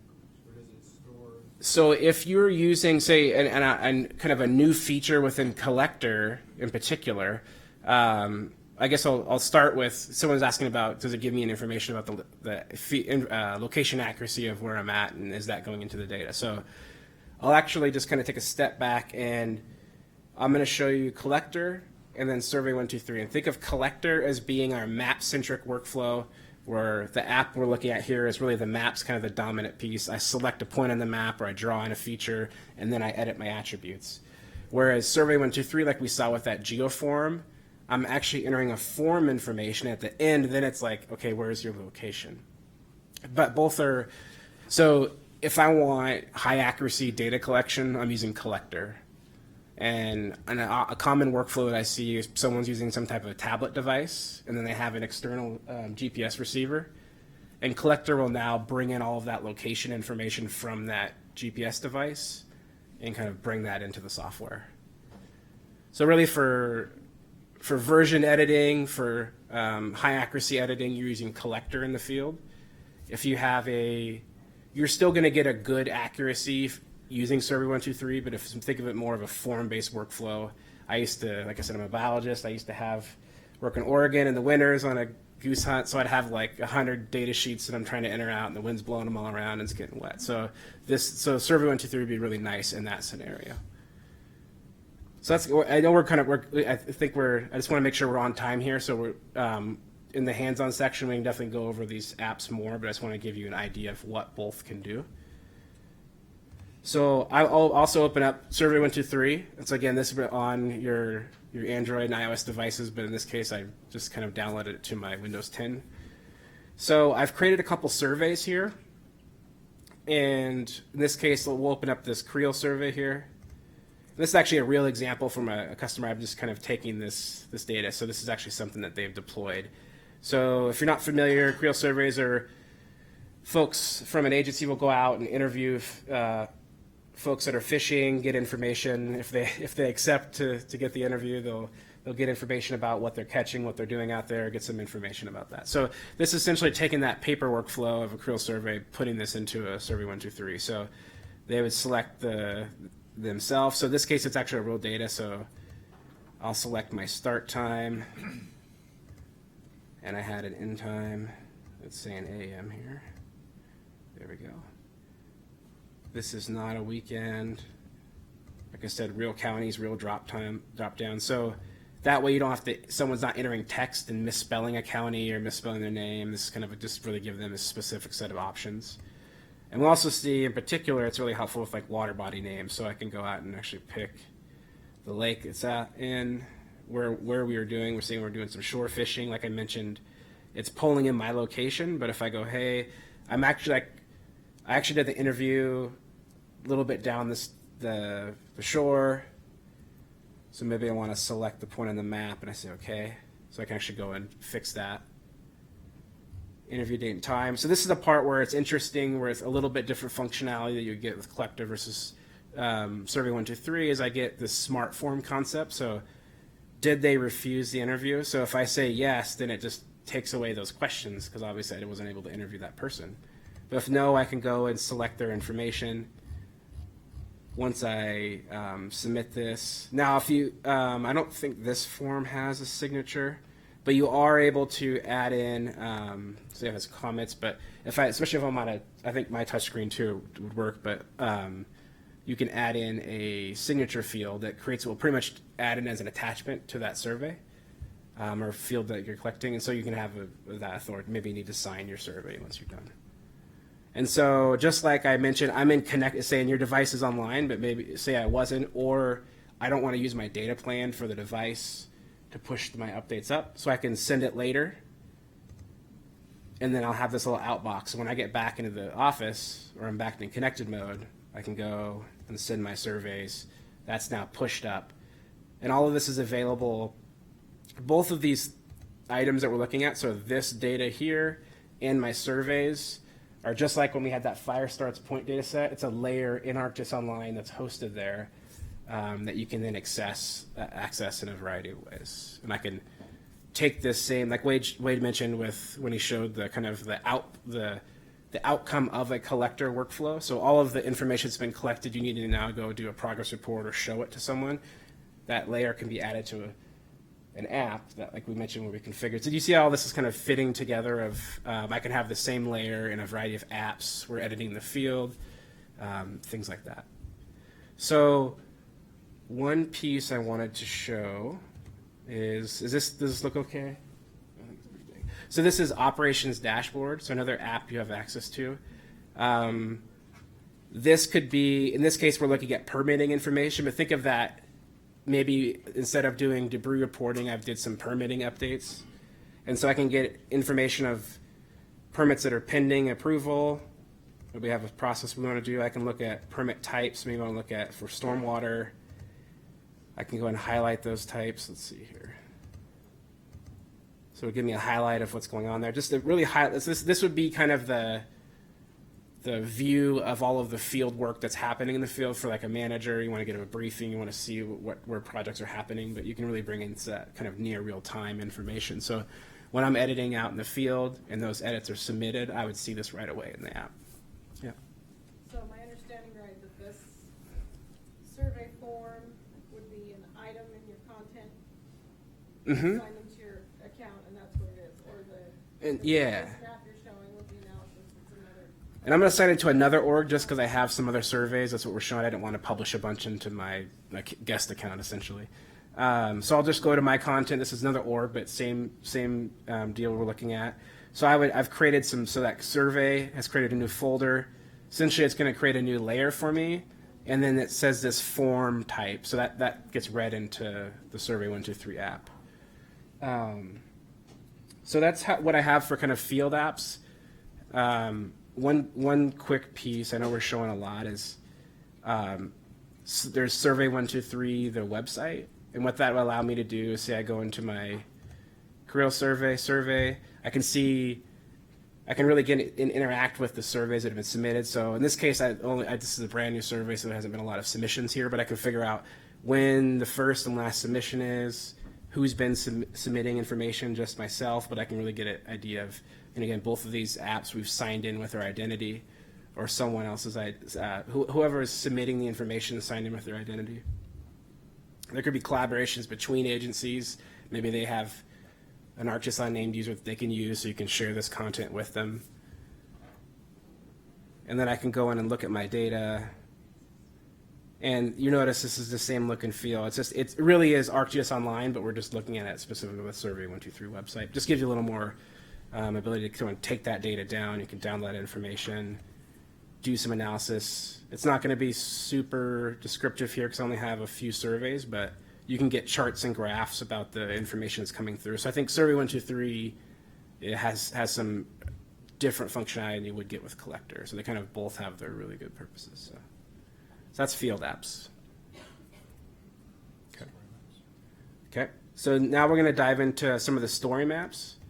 And as Wade was mentioning, it's really a way to craft and share our information from your agency, from your division, with folks within the agency, with the public, but tell a story that helps maps define that story, but really can add a bunch of other rich content to it. And so I'll just kind of go through a variety of apps that you have. So depending on it, it's nice to go, we'll share all these links as well. These are all just available to you guys. But maybe you want to tell a story about like place-enabled photos or videos. So you're kind of walking through a tour of a particular site, which I think Wade will show a couple examples of. There's also we call like a journal. So it's kind of you're reading through the journal. This one is probably one of my favorites, is the Cascade. So it really, if you almost feel like you're reading through someone's blog, but it'll have I'll show some examples of all of these. And then some kind of series maps. So just to give an idea, there's a lot of ways and formats that you can push this out. So I think the most helpful is to actually look at the gallery here.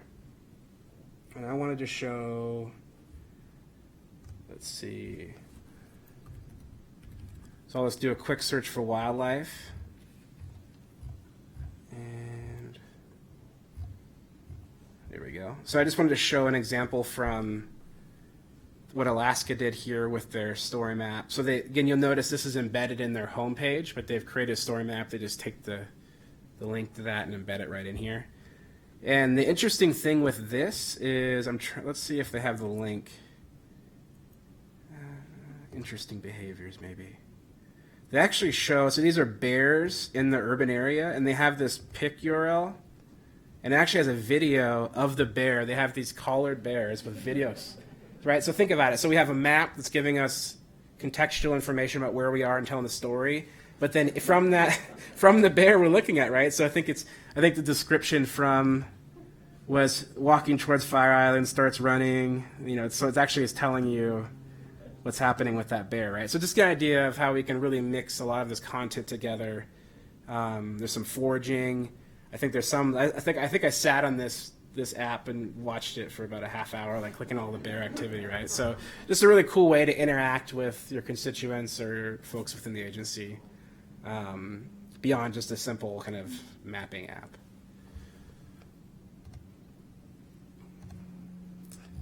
And let's see. So there are a variety of content here. You notice you can kind of search by. So I just knew that one in particular that I really liked. But let's see. On the more informational side, I think it's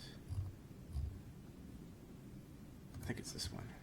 So this is another example of our map series, kind of a tabbed map, where it actually will go through in specific wildfire activity.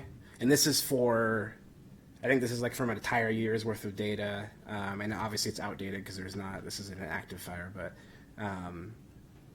that dated back to September. So just an idea of kind of the more traditional information, which you guys have seen from some examples here of this is a story map, but it really allows you to have multiple maps within the same application they can kind of paste through so they're not opening a bunch of apps in that scenario.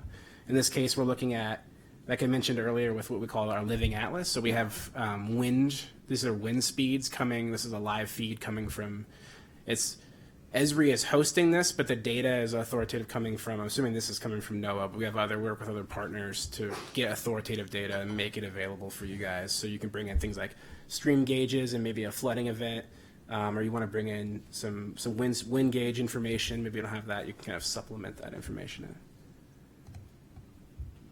Let's see. So I would encourage you go to storymaps.arcgis.com, and we'll show you the links, then just kind of poke through and see what kind of stories people have been telling. There's a lot in here, and I think it's pretty interesting. So,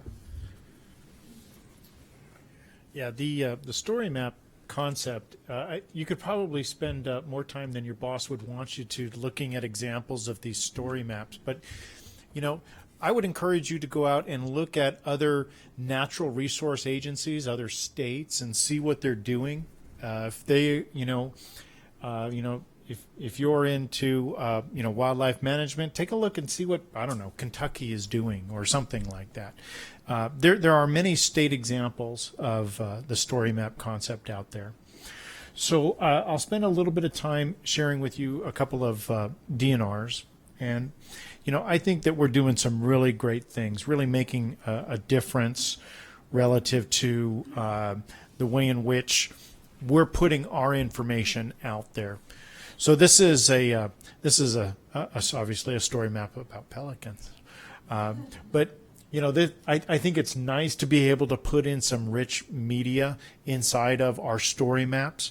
This adds a whole nother level of telling an interesting story. So the work that they're doing in wildlife, they're catching pelicans, they're tracking pelicans, all for good reason, to not only understand migratory patterns, but they're also doing it so that, for example, Salt Lake Airport understands better where these very large birds that don't go well into engines and things like that, they can begin to understand. They're also putting in time series information in here. Now, my screen resolution is not optimal, so a lot of things are shrunk. But as you move through this time slider, this is watching Annabelle and Barnabas and other pelican names. As they begin to move and ultimately go from a winter environment out into spring, and they're kind of tracking as they move as they get back into Salt Lake. So, this is interesting, I think from a biologist standpoint, but really think about the value of this information, personalizing these animals, and what that means to your constituents. To the bird watchers, to the people that would find this really interesting. You're endearing them to also take a vested interest in these subjects. When you can, illustrate, the difference that you're making. So they can put in some analysis in terms of the hotspots relative to, where these birds are going, congregating, and over time. So this is just a great example of, obviously not a real, it's not focused in on a map per se, and that's why it's using this kind of muted base map, because you really just want to focus in on the specific information that they have. So they talk about the GPS collars and things like that, and identifying where they're spending their time. So that's one example that I wanted to share with you. Here's another one, and I pulled this one out because it wasn't made by a GIS professional. It was made by a public information officer. And so, these are people that are responsible for effectively communicating the message behind why we do what we do, why we go to the state legislature every year and ask for project money. It's because of the difference that we make. And if you can communicate that in a very visual form, with putting things in that represent where you're making a difference. So as you begin to identify, the different, components of your division, you can bring in spatial information that talks about, in this case, a coal program.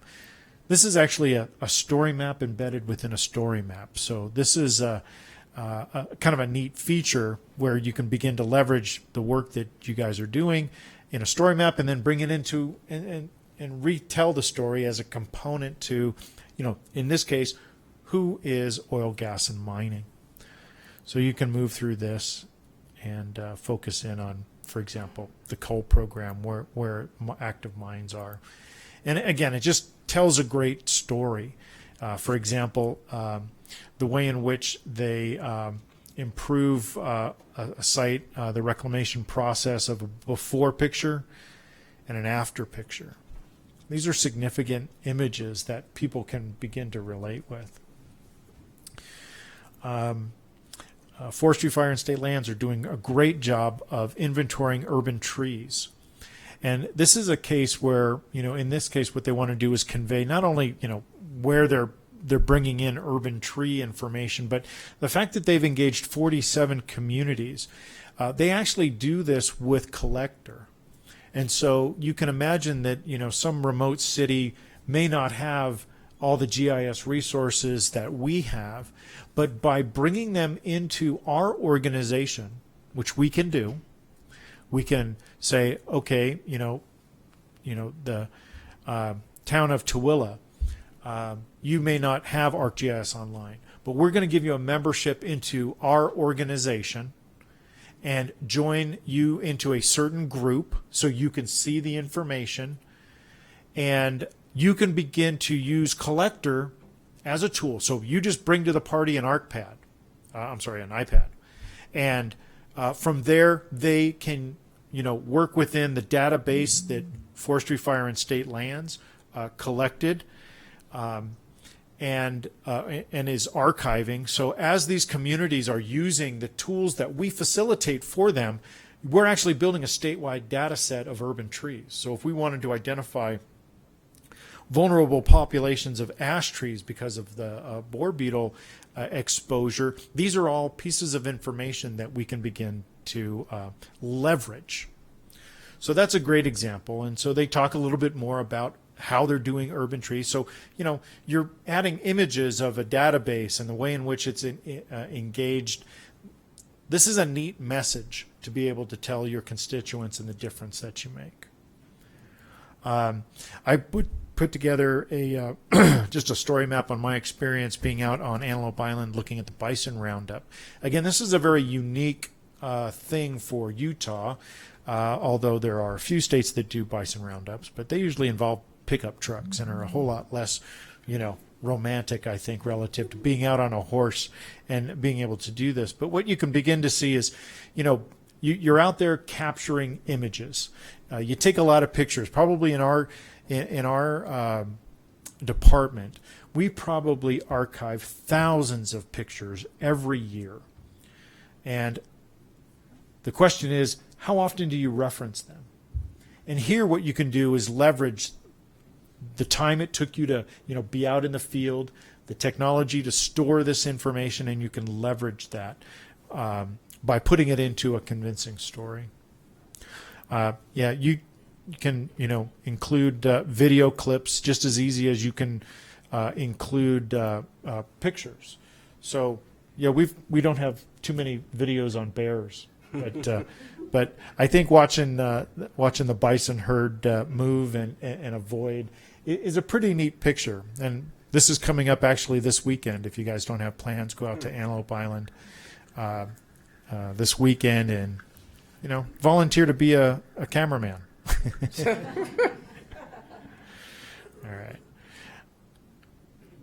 right. One of the other story maps that I really like is from UGS, and they talk about geosites. So you can probably appreciate that Utah has a fair amount of unique geology, and I'm almost thinking every time I look at this, I kind of figure out my next weekend venture to go out. And so take some time to take a look at this story map. Identifies all kinds of interesting things throughout our state. And again, it's an opportunity for you to include not only the images, but tell a story. Again, my resolution, I apologize, is not what it should be, but if I wasn't hooked up to a monitor, it could look different. But here you get to put interesting narrative in for this as well. So I guess what I want to convey to you is that every division has a story to tell. Your awareness of the specific difference that you're making, your job, and the difference that you make, that's a story too. And so if you can put down on paper your thoughts on the difference that you're making, and that could look like just explaining the nature of your project. So for example, Forestry, Fire, and State Lands, identifying what they're doing with urban trees. They can write a narrative. You can use Microsoft Word. Sit down and think, okay, I have a picture. I know I have a picture. Use Microsoft Word. Write your paragraph that describes it. Now, we didn't get into too much detail, and maybe I'll ask Matt to actually take a little bit more time to maybe open up a template for a story map, so we can just show you a little bit about, if you have a picture, how you can begin to articulate the narrative around that picture, and so you can take a look at that. Can you do that for us? Yeah. This is a little bit unscripted, but we have a little bit more time until our lunch arrives, so we'll occupy that with a little bit more work on story maps. Although, if you do have a question about story maps, why don't you throw that out to us now as maybe Matt takes some time to pull up a story map template. Yes. Finding limitations with the tree and story. That was a web map from a story map perspective. You can only put 100 features, right? That's the maximum. And then no search function. So do you have any ideas on how to address that? And so what was the template for that? Can you go back to that one? I just want to see it. Sure. I'm assuming a map tour, maybe? It's a journal. Okay. I'd have to dig into it. I think there are some other ways that you can help supplement. And so one of the things right out. So you're saying 100 of what? Of Trying to create a story map for big trees throughout the state, so large Uh-huh. resources. We have maybe 200 or 300. We'd like to highlight each. Okay. And meaningful. Okay. I think I have an idea what you can do in something like the map journal. So the question was, I have a large amount of, in particular, big trees. I want to be able to visualize those out. And what you can do, kind of this comes into kind of the building side, is you can make links within the, so say it's within, like we're looking at here, this is the one section of the map journal. But you can have links to each, maybe you break it down by area, but then there's links to each tree feature. So there's ways you can, I think there's some craft around and build that. That's the nice thing, there's really highly configurable in terms of how it's built, but that might be a hands-on one, yeah. Yep, okay. So let's see here. So back to the dialogue that we looked at where we have an option to create a new map or create a new app. So I actually haven't created any web maps at all. I just want to create a story map. And then I can add content later to that. So let's see. Let's just start with the actual map journal. And we'll have a very similar look and feel to how we configure it like we did with the other app to begin with. We'll have a little bit more options within story maps just because there's a little more things you can do. Let's see.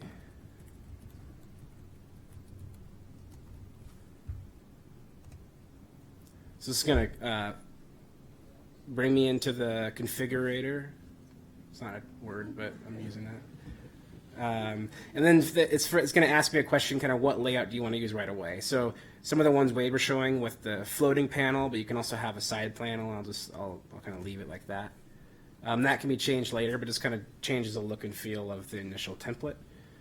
And so starting off with the builder, what do you want to call your map? I called my app that, but maybe let's see. It's on the ad hoc. I don't know what content we're going to add. So we're going to have to do some fire information. And then it starts off by saying, you notice there it said, this is your side panel and this is your main stage. And what that means is the content, like you saw on like the Pelican example, you had some information you're navigating through, and then either a map or a video or a web page is on the kind of what we call it the main stage. So for this first one, for the home page, what do we want to put there? So you have a variety of content you can select. So you can start with a map. And so I'm going to select a map. And so because I'm in new years in the org and I don't have much content, and only a couple maps are showing up to me, and this is all, I could look at what's available in the organization as well. You'll notice there's a lot in here. But I'll just add that just because we've been working with it. I can do things like maybe there's a few layers in there that I don't want to add to this particular stage. So I can go in and actually take out, in this case these were turned off, but maybe I just want to show this one layer, right? So I can say this, so we'll keep it as is there. And then do I want a legend? Yes, I want people to know what's going on there. I can also put an overview, just very simple mapping things. And then this is kind of what you want to put in your side content. And so again, on the fly, it's a little more, this is probably the most difficult for me to create an ad hoc map journal without having a story. So I think it'll be a lot easier for you guys to create this, but from a functionality perspective, I would essentially I can enter things like videos and images. And this is really interesting. So if I wanted to bring in, you have it up on your Google Drive somewhere that you want to access that file, you can use just a URL, just share it in there. If you're using things like Flickr or Picasa, You can also use, so like if you wanted to take this great workshop you're in and put it into a story map, you could take the YouTube feed from that and put it right in here. Or we could do a simple web page, which I'll show. And often what we're building here, so let's go back. I'll just say to add the content. So it brought into, for this section, it brought in a map here and then just some very, because I didn't put much context, but I could have put some rich media in there. And then what I'll do is I'm going to add another section. And like when Wade was clicking through that Pelican map, those are each sections that you're building. And what I actually do a lot now is I'll do my presentations outside of PowerPoint because I'm often doing a lot of live demoing or I need some interactivity. But I also will just have slides. So I could even show you a built example of what I've done that might be a little bit easier. Using the same process where I've actually gone and given a tech presentation. Instead of using PowerPoint, I just use a story map and kind of walk through that piece. And that's actually, I think, what I'm going to do here is to show you an example. So like when we're talking about apps of the field, so for Collector and Survey 123, this, I don't think this app even has, this story map that I've created here even has a map in it. So I've used story maps and linked to websites. And so this is the story map itself that we're seeing here. But the actual web page is our web page about our apps. And then I'll kind of dive into each one and talk about those. So don't think of it as just as a mapping. So that's why the story maps really can be, obviously, I think it's great to have a map in there, but it can almost be any kind of content you want to put in there. And it may not, a map may be one piece out of the 20 pieces you put in there, just so that I kind of give you an idea of that. And so essentially with here, so the same type of editing, and now I'm using something called a map series. We're looking at a map journal, but they're all kind of behave the same way. So if I go in and say edit, I can change to kind of look at, so for this bullet here that's showing here, I've selected a web page. So if I go back, you'll notice, so I just said here, go to this web page, and then when you load, I want you to fill the screen so it fills nicely. And then I can even do things like when you click a different tab, I want you to unload that page so it kind of frees up resources. You can also have it save in there. So that's kind of a quick way I can go and add in content. The same kind of information. Maybe you want to add a map. In this case, I'll have more because I'm signed in with a different identity in a different organization. Let's see here. Doesn't like that. That's okay. There we go. So let's see. Maybe I want to bring in another map.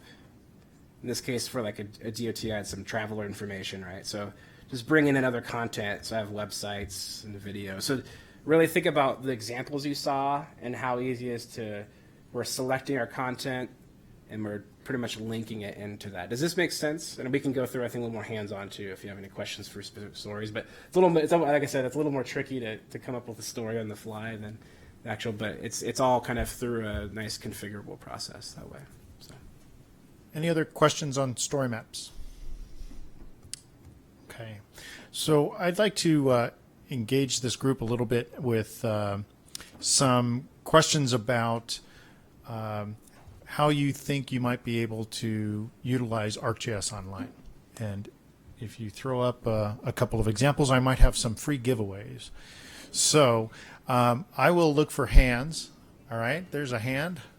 Yeah, Wade, probably more of a comment. If a person's using a Samsung Galaxy and they decide to load the Firestarter app, what would they do? To the battery? Yeah, pretty much. Yeah. A serious question is, say another agency within the department has some information on one of their maps. Could we extract that information that's on their map and incorporate it into our map? You can. You can basically steal their work to a certain extent. So somebody makes a web map that you like. It's got useful information in there. you can open it up and choose to save it as something else, and it gets saved in your content. Now, provided that you had obviously permission to see that data, for example, if it's just within a group or something like that, you may be limited in how you may be able to share it. In other words, if somebody wants and created a map that you found in our organization, but they only shared it to our organization, you cannot choose to share it to everyone and have that data layer be shared to everyone. So there are some limitations on that, but I've used the save as several times. Make a copy of that data, add my own data to it, and then save it in my content. So that is a useful thing to do. And so I just opened up, when we were talking there, I went to, because I know how to get, so I found Wade's content. I opened up this state parks and recreational areas map. And you'll notice before where I could save it like we did, but I couldn't go and save his map, but I can, like he mentioned, save as. And what that does, essentially, the data stays where it is. So if you're working with another organization, so say one of the federal agencies or whomever you're talking about, the data would stay with them, but their web map would actually you'd make a copy into your ArcGIS Online, and then you can reference it. And most likely you're probably working together anyway, so they probably know, so it's not an issue. But because that in that scenario though, if they went and deleted a data set that was in the web map, there's some anyway. But yeah, you could definitely share it that way. All right. So anybody else want to offer up how they think they might use ArcGIS Online? Yeah. Jan? I work in the abandoned mine reclamation program, and we're slogging through designing a new database, and have been talking about should we make that connect to GIS, our GIS desktop? That's a pretty extensive process to do that. Our programmer's a contractor, we have to get him access to the programming stuff. So what I'm seeing is using a story map or an online map to take the data, which only gets updated a few times a year, take the point data out of our database, put a layer in a web map, and make it available at least to my group, so they can look up where did we do this project, how long ago did we do this, the public calls and says, hey, I found this mine. They can use that. enable a lot more people to be able to answer a question if you make the data. Absolutely. No programming. Yep. needed. Mm-hmm. Yep. Coasters. All right, somebody else? Yeah.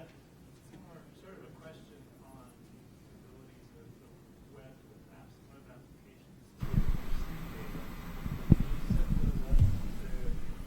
data from people who not maybe want to applications for a permanent application. Yes, you can. Collect, Yeah. like collect polygon. Yeah. So Matt showed a few of the templates out there. One of them enabled editing, and so today you can get quite a lot of information from actually crowdsourcing, right? How can you engage the public as a sensor to receive information from them? So whether it is, we've got an application that does the roadkill inventory and everything, but it could be animal sightings or something like that. Your organization could put a data set out there that you want the public to help provide you with information. So whether it's animal sightings or graffiti used to be a big one for municipalities. Have the public tell you where the graffiti is, because you only have so many eyes. So there are some ways in which you can crowdsource information. There are some pre-canned apps for crowdsourcing already. And then there is also just the option just to allow anybody to be able to edit. For example, one of the things, actually back when I worked for Esri, one of the guys made a map that had, because we traveled all over the place, and so he made a map of where the best restaurants were. So the idea was when you're traveling to Salt Lake, you know where you could go based on somebody else's opinion. And so I have a couple, sorry to interrupt, just to show you a couple examples of these are configurations of apps. So like when we built the app before, we had all those templates. We have what we call solutions, essentially, ArcGIS solutions, so state government solutions. And so this one is a configuration of our crowdsource reporter. So it's targeted for citizen science. So you certainly could sign in with your social media account, with your ArcGIS Online account, or I just want to submit it. I don't have an account. I just want to go in. I can submit this information. And so we're in particular, we're looking at maybe want to submit some invasive species information I saw. I can select that. This is actually an observation here, but I can quickly go and submit this report. This looks really nice on a, actually, I think it actually looks better on a mobile phone because it's just showing you the report and the map isn't even available until you select. But this is a crowdsourced reporter. This is a configurable template. You can, all it needs is a web map and a service or data to edit.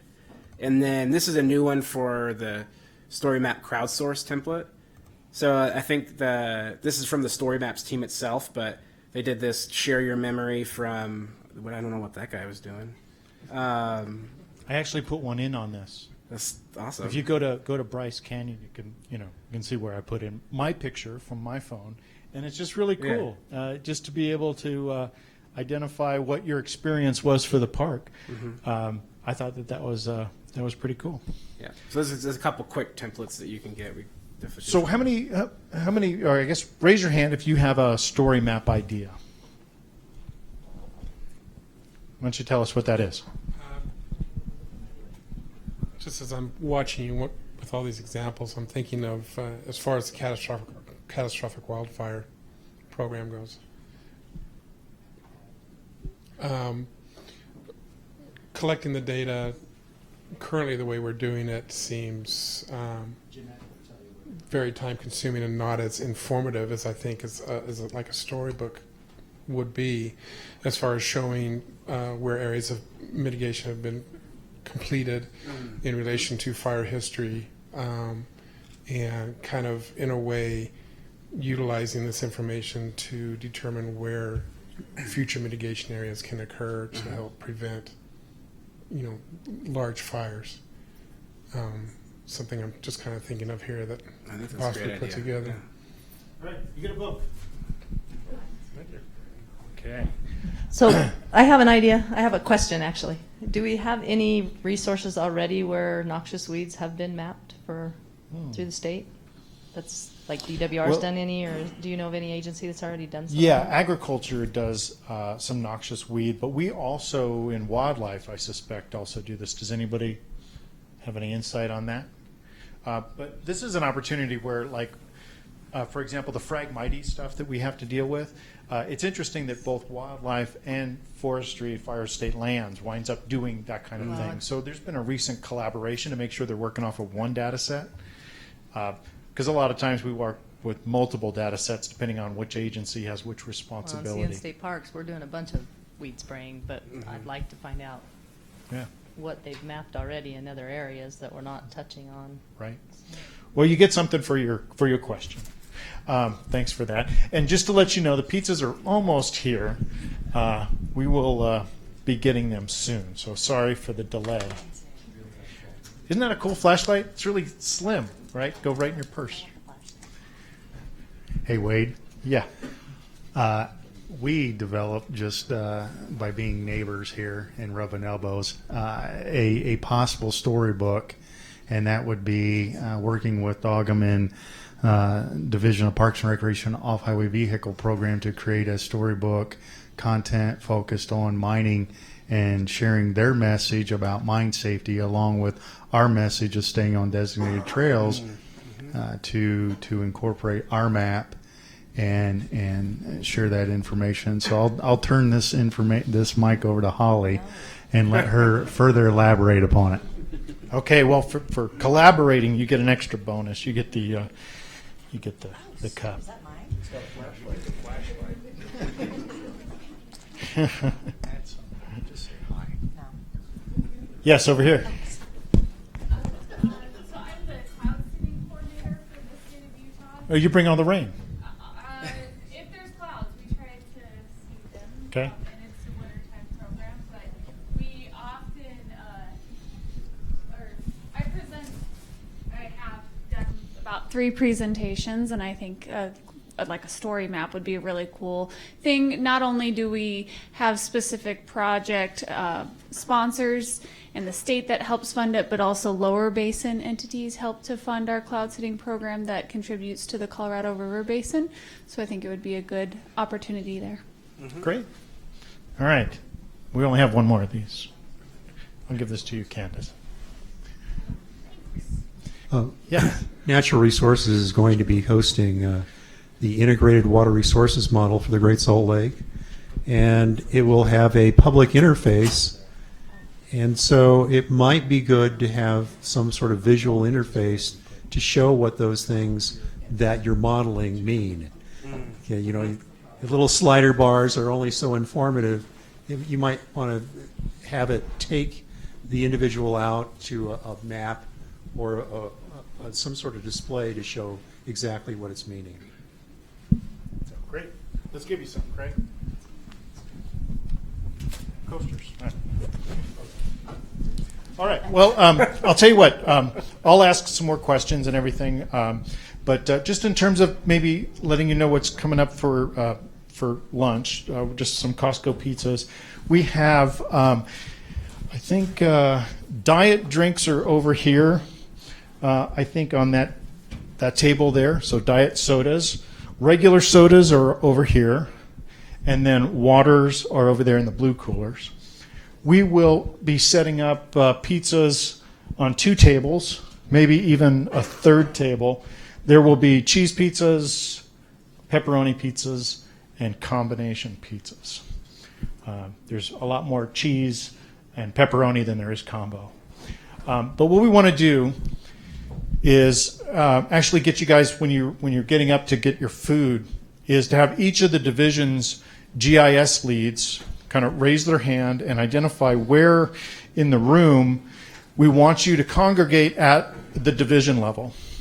So wildlife folks all come over and have a seat, congregate together, eat lunch together. The idea is that for the hands-on portion that we do, so basically this, maybe about an hour or so worth of time, what we're going to do is put the GIS leads out there, and if you have a laptop that you can go get and bring down during lunch, that would be great. We might have a few extra laptops from the divisions that they can use. The idea is to maybe get you to get hands-on. You either can sign in. Hopefully you have sign-in information. If you do not, you can come see me and I will sign you up right there on the spot. The idea is to just begin to get used to the interface. We want to have the GIS people there to kind of help you if you have questions on, pulling in some data, maybe making a web map, saving it to your content, and sharing it. That would be the goal, AGOL. Make a meaningful map for you. That would be great. We're also, myself and Matt will be available. If you just have kind of a concept, an idea, not really knowing that maybe you didn't get all the information you needed out of this talk, come and talk to us. We'll talk about an implementation option or what the potential uses are. We hope that everybody who wants to get some hands-on time can do that. It really depends on how many laptops we have, how patient you are, and how many GIS folks we have to talk to you about what you want to do. Each division might have the opportunity to plug into one of these monitors. So say, wildlife, if you're over there, you can hook in your laptop to a monitor. That way everybody can kind of see what's going on, how somebody's making a map. So it's a little bit unstructured. Hopefully you'll be patient with us in our attempt to get you fed and get your feedback and everything from using the product. So with that, I'll just kind of let you loose. Go ahead and get up. GIS leads, if you want to move the tables around to facilitate the size group that you have, then great. Go. Feel free to do that.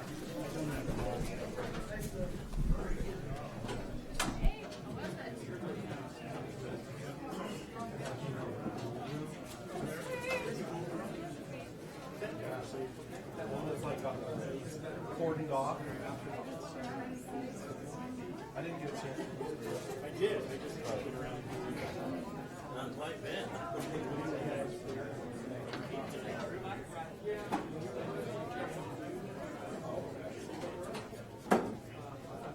Yeah, I'm pretty sure water resources. You were the odd ones out over there. So you got moved.